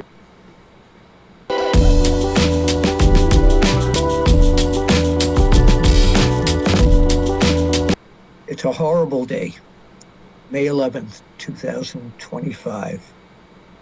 Someone I have known since the days his uncle, the original Sheik Ed Farhat, was training him. Shocking call today from one of my dear friends, Herb Simmons from SICW, said, I heard that Sabu died. And I said, no, it's impossible. I just saw him a week ago. He said, no, can you call somebody and confirm it? And the first person that I thought of was this guy, Fonzie, Bill Alfonso. What a rotten day today. Well, RVD called me about 2 hours ago and said we lost Sabu. It was devastating to hear that. And I just was in Las Vegas WrestleMania weekend, Bill. We were there at the WrestleCon for 3 days. Sabu was looking great, and we just had his last match. Can you believe it? You did, with and I asked him about GCW. it, and he said, well, it might not be the last one. Right, because so we did his last match, the barbed wire match for GCW with those guys, and thank you so much for letting us do that and letting me be a part of it. And then Sabu was at last Saturday at the ECW arena with you and Todd and all the boys, Sandman and so on. And he called me the day after he saw you on the Sundays. Hey, I'm having cheesesteak. I'm in Philly. Thanks, Fonzie, for doing my match with me. Oregon Diner. That Yes, was his favorite exactly. place. You know, Bill, after Yeah, you've been yeah. around. I used to watch you on black and white TV when I was a kid. It's anyway, Sabu, speaking of Sabu's last match, he said, Fonzie, it went so well in GCW in the barbed wire match. He said, I want to have another one, another last match, maybe in Tokyo, where he was a big star in Tokyo. They loved him. And he said he just sent me this. He sent me one of his action figures Hold signed to me. that up to the camera, if you would mind, like real close. Yeah. Wow. Unbelievable. And he, people remember Genie, and some people say he was never the same without Genie. You're right about that. It really was devastating. He found the girl of his life, of his dreams, and they clicked so well. They were so in love, and then we lost her. He was devastated after that. Yeah, Totally devastated. And I don't know if he ever recovered from that, Bill. So we don't know what he died from right now. The whole thing is that he's no longer with us. Look at that wonderful photo. You talked to RVD earlier today, I understand. He called me. Tell me about that conversation. He called me 2 hours ago before it hit social media and said, Fonzie, we lost Sabu. I wanted to call you and let you know personally. And my niece Googled right away, and it wasn't on social media, but now it's all over. My phone's been blown up from people and promoters and people that we met and knew, Sabu and I, from all over the world, literally. I've got a call from Japan already. Promoters all over the country. Herb, we're doing the big thing for the Bruiser Brody thing next week in St. Louis, which you're going to be there. And yeah, we're going to do a 10-bell salute for. We will, and I'll be honored to be part of that. He never lost his enthusiasm. How were you two first put together, you and he? Well, Paul Heyman put us together because when May of 1995, Paul Heyman called me and says, Fonzie, I got this company called ECW. I said, what the fuck's an ECW? Because I've only worked for the major companies. I worked for Florida Championship Wrestling with Gordon Solie, Eddie Graham, and Dusty. Then I went to WCW with Ted Turner. Then I went to WWF, WrestleMania 9, so on. And then Paul... her Ted just... Well, first thing you think of is that, what the fuck is a kilometer? The American meme, but there's that JonTron Sonic thing where he goes, "What the fuck is a Sonic?" Heyman had this ECW thing and wanted to bring me in. And he put me with Taz for a few minutes, and then Taz didn't need me because he could do promos, and he thought it was a perfect fit for me and Sabu to be together. And when I told Sabu that one of my first matches I got paid for was in 1978 in Amarillo, Texas. It was the Sheik, Eddie Farhat, Sabu's uncle. Yes. In a chain match with Terry Funk, and I refereed the match, and the Sheik stabbed me with a pencil, and I still got the lead mark in my arm right here, if you can see it. Yep. Ow, damn. And he loved that story. We clicked immediately once I told him that, and we've been best friends, and I've talked to him almost once a week for the last 5 years. What was the? I mean, since May '95, we've been talking since May '95, and it's never stopped. He just called me last Sunday and told me he had a successful thing in Philadelphia with you, and was really happy and thanked me for being a part of the GCW match in Las Vegas. And it was literally Bill Apter. This is fucking crazy. It was literally his last match. Yeah, I know. And I'm grateful to her. When you think of him, when you close your eyes and you think of your friend Sabu, what comes to mind personally? How generous he was to me and to everybody. He was really cool. He was, he wasn't quiet, but he was quiet, if that makes any sense. It does. He wasn't flamboyant. He wasn't a big talker like me. I'm a big talker and I'm a hyper and so on. And Sabu was kind of quiet, but not to his friends. When we traveled together, man, he would talk and tell stories and, about his life and his matches and his uncle, the famous Sheik, Eddie Farhat, and so on. Man, I'm going to miss this guy. Did you ever say to him, my God, what are you doing to your body? Because he was, when you talk about hardcore, he defined that word. Oh, he certainly did. And he was having terrible problems with his body. I mean, ECW beat him up. Well, he beat himself up. He wanted to be Mr. Hardcore, and he was. He was an innovator, violence that, suicidal, homicidal, genocidal. That was all true. That was all true. He gave to the wrestling fans and to the sports entertainment business everything he could possibly do. All those crazy bumps and cuts. Remember the famous barbed wire match between Terry Funk and Sabu at the ECW arena? I was there. I know you were there, and of course I refereed. I was his manager that night, and he got during that match, he ran into the barbed wire, and it slices from his elbow all the way to his shoulder. It was about a half-inch wide. He went into shock for a few seconds. Fonzie, like that. And he said, Fonzie, go get me some tape. So if you watch that match, you can Google it and watch Terry Funk and Sabu in the match. And I come back with tape, the white tape, and he's taping his arm up in the ring, taking a reverse neck breaker onto a chair by Terry Funk and still tape. It was the craziest moment I've ever. That was one of my coolest moments. I remember talking to Terry. It was crazy. Speaking of Terry Funk, we just lost him too. I know. So I remember Terry telling me after that match, Weren't he said, we I thought I was supposed to off do the wall. something? This guy's crazier than me. Oh yeah, we were supposed to turn the knob or something. Hey, Merc. What do you want about now? Is this another joke I don't get? Yeah, Sabu gave it all. He gave his body, and he could barely walk sometimes, and he needed hip replacements and How's this and that, everything but going? Never got it, unfortunately. But Going good. You're coming in at the tail end of the stream. After this video goes off, I was gonna call it. We're just honoring. I sent it on Discord. Oh, okay. Yeah, we're just spending this chill stream honoring Sabu, one of my favorite wrestlers who just passed away a few days ago.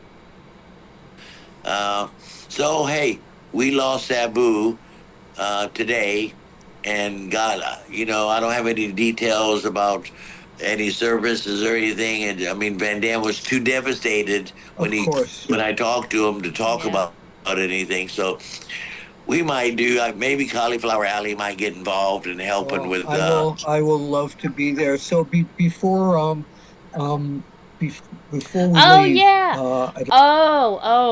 Turn the knob or something. Yeah. Okay, I get it now. When I saw what you sent on Discord, I get it now. Yeah. I'd like to have you do something special with me. Okay, but Bill, I have to thank you so much for calling me, and thank you so much for being a big part of the sports. You and I have been wrestling family business. forever. I Here's used what to. I'd like.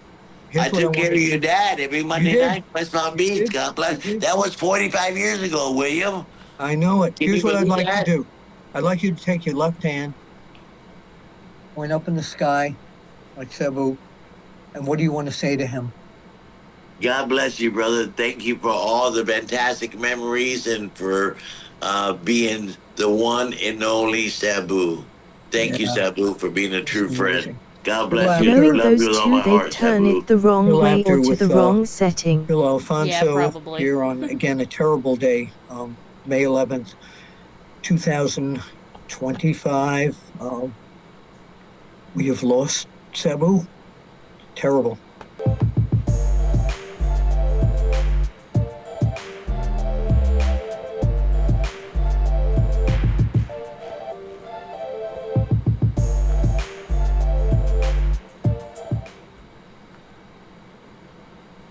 Pro wrestling fans are mourning the loss of Sabu, one of the most influential and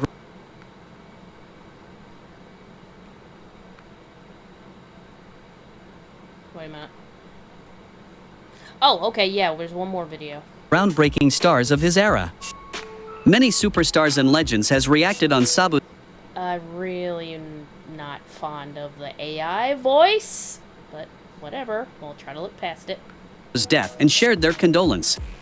AEW mentioned, AEW and the wrestling world mourns the passing of Sabu. I didn't know. From barbed Sabu wire passed. battles What to happened unforgettable to him? high-risk moments. They're not sure yet. They're still looking into it. They haven't released his cause of death yet. Sabu gave everything to professional wrestling. Our thoughts are with his family, his friends, and his fans. Matt Cardona mentioned, R.I.P. Sabu, a true fucking legend. Sammy Guevara mentioned, R.I.P. Sabu, watching you put Cena through a table blew little kid me's mind, rest easy legend. Scott Fishman mentioned, shocked to read on PW Insider that Sabu has passed away. He just had his last match in April. Someone whose innovation and presentation helped define ECW and pro wrestling's exciting high-flying style in the 1990s.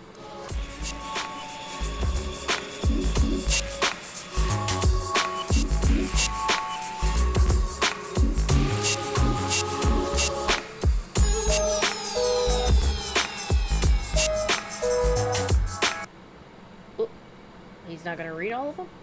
Well, that one is C.W. Anderson. Lost another ECW brother today. Rest in power, Sabu. Always an honor to have shared the ring with you. Total innovator. There will never be another Sabu.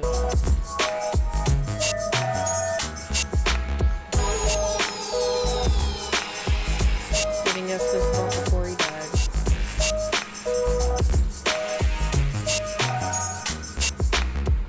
One of my all-time favorites.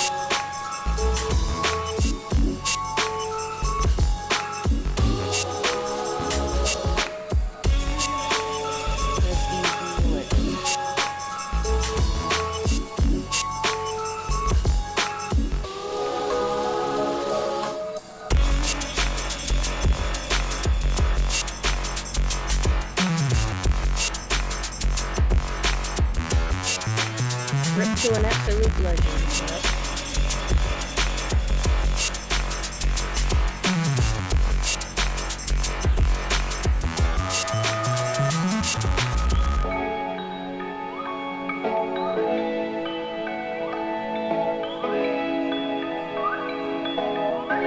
Nobody made me want to be a wrestler more than Sabu.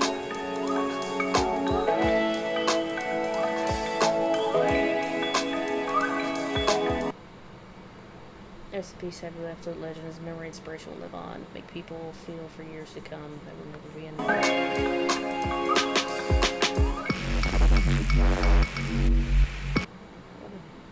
enough. Bully Ray, Bubba Ray, Bully Ray. Brotherhood and bond that are very few in our business will ever understand.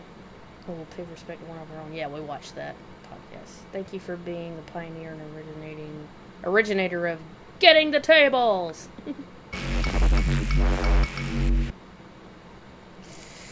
All right. Okay, guys. So that's going to do it for this week's Saturday chill stream. The link to my Discord and YouTube are on my Twitch channel, and I have a donation link. Is no required but is appreciated. Yeah, what he said. Devon, get the tables. Yeah, Devon, get the tables! But yeah, this was a special edition to honor Sabu, one of my favorite wrestlers and one of the best. You know, what else can be said besides what, you know, everyone here on these videos have said, you know. So, I can remember when I found out it was the day he passed. Can I recommend a raid target? Yeah, go ahead. But yeah, it was the day he had passed. You know, in Discord. It was the Tats Top Video Discord, actually. We were chatting about it. And one of the members said, hate to be... Doc Doscos Blaze playing GTA 5. Alright, let me try to... Alright. But yeah, thanks for the recommendation. But, they said, I hate to be the bearer of bad news, but it seems that Sabu has passed away Ask today. him about Bob. Okay. But yeah, they said, seems Sabu has passed away. And everybody's like, what? No, yeah. I read that, and I put in really big, bold font, I said, excuse me, what? And they said, yeah, it happened sometime today. You know, past, you know. I said, say psych right now. And they replied back, I wish I could, I really do, but unfortunately it's true. I just found the news out. And so I looked it up, and it was true. And I was just in shock for a while. Well, but anyways, guys, thanks for joining me on this special dedicated Can we say stream. rips of you? Yes. If my, yep, there we go. Everybody do the finger. Everybody do the sign.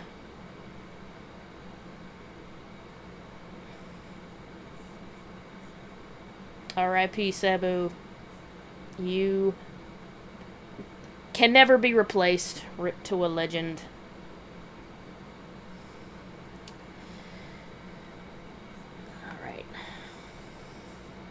Alright.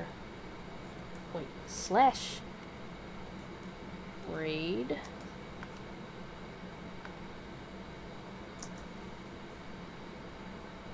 Alright.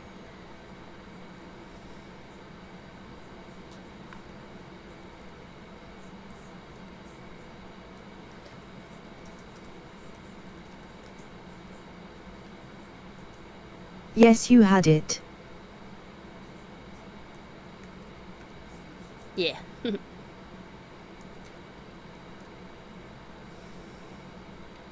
All right, What about Bob? That will be the message to spam him with. So, I'll see you in the next video, guys. Bye.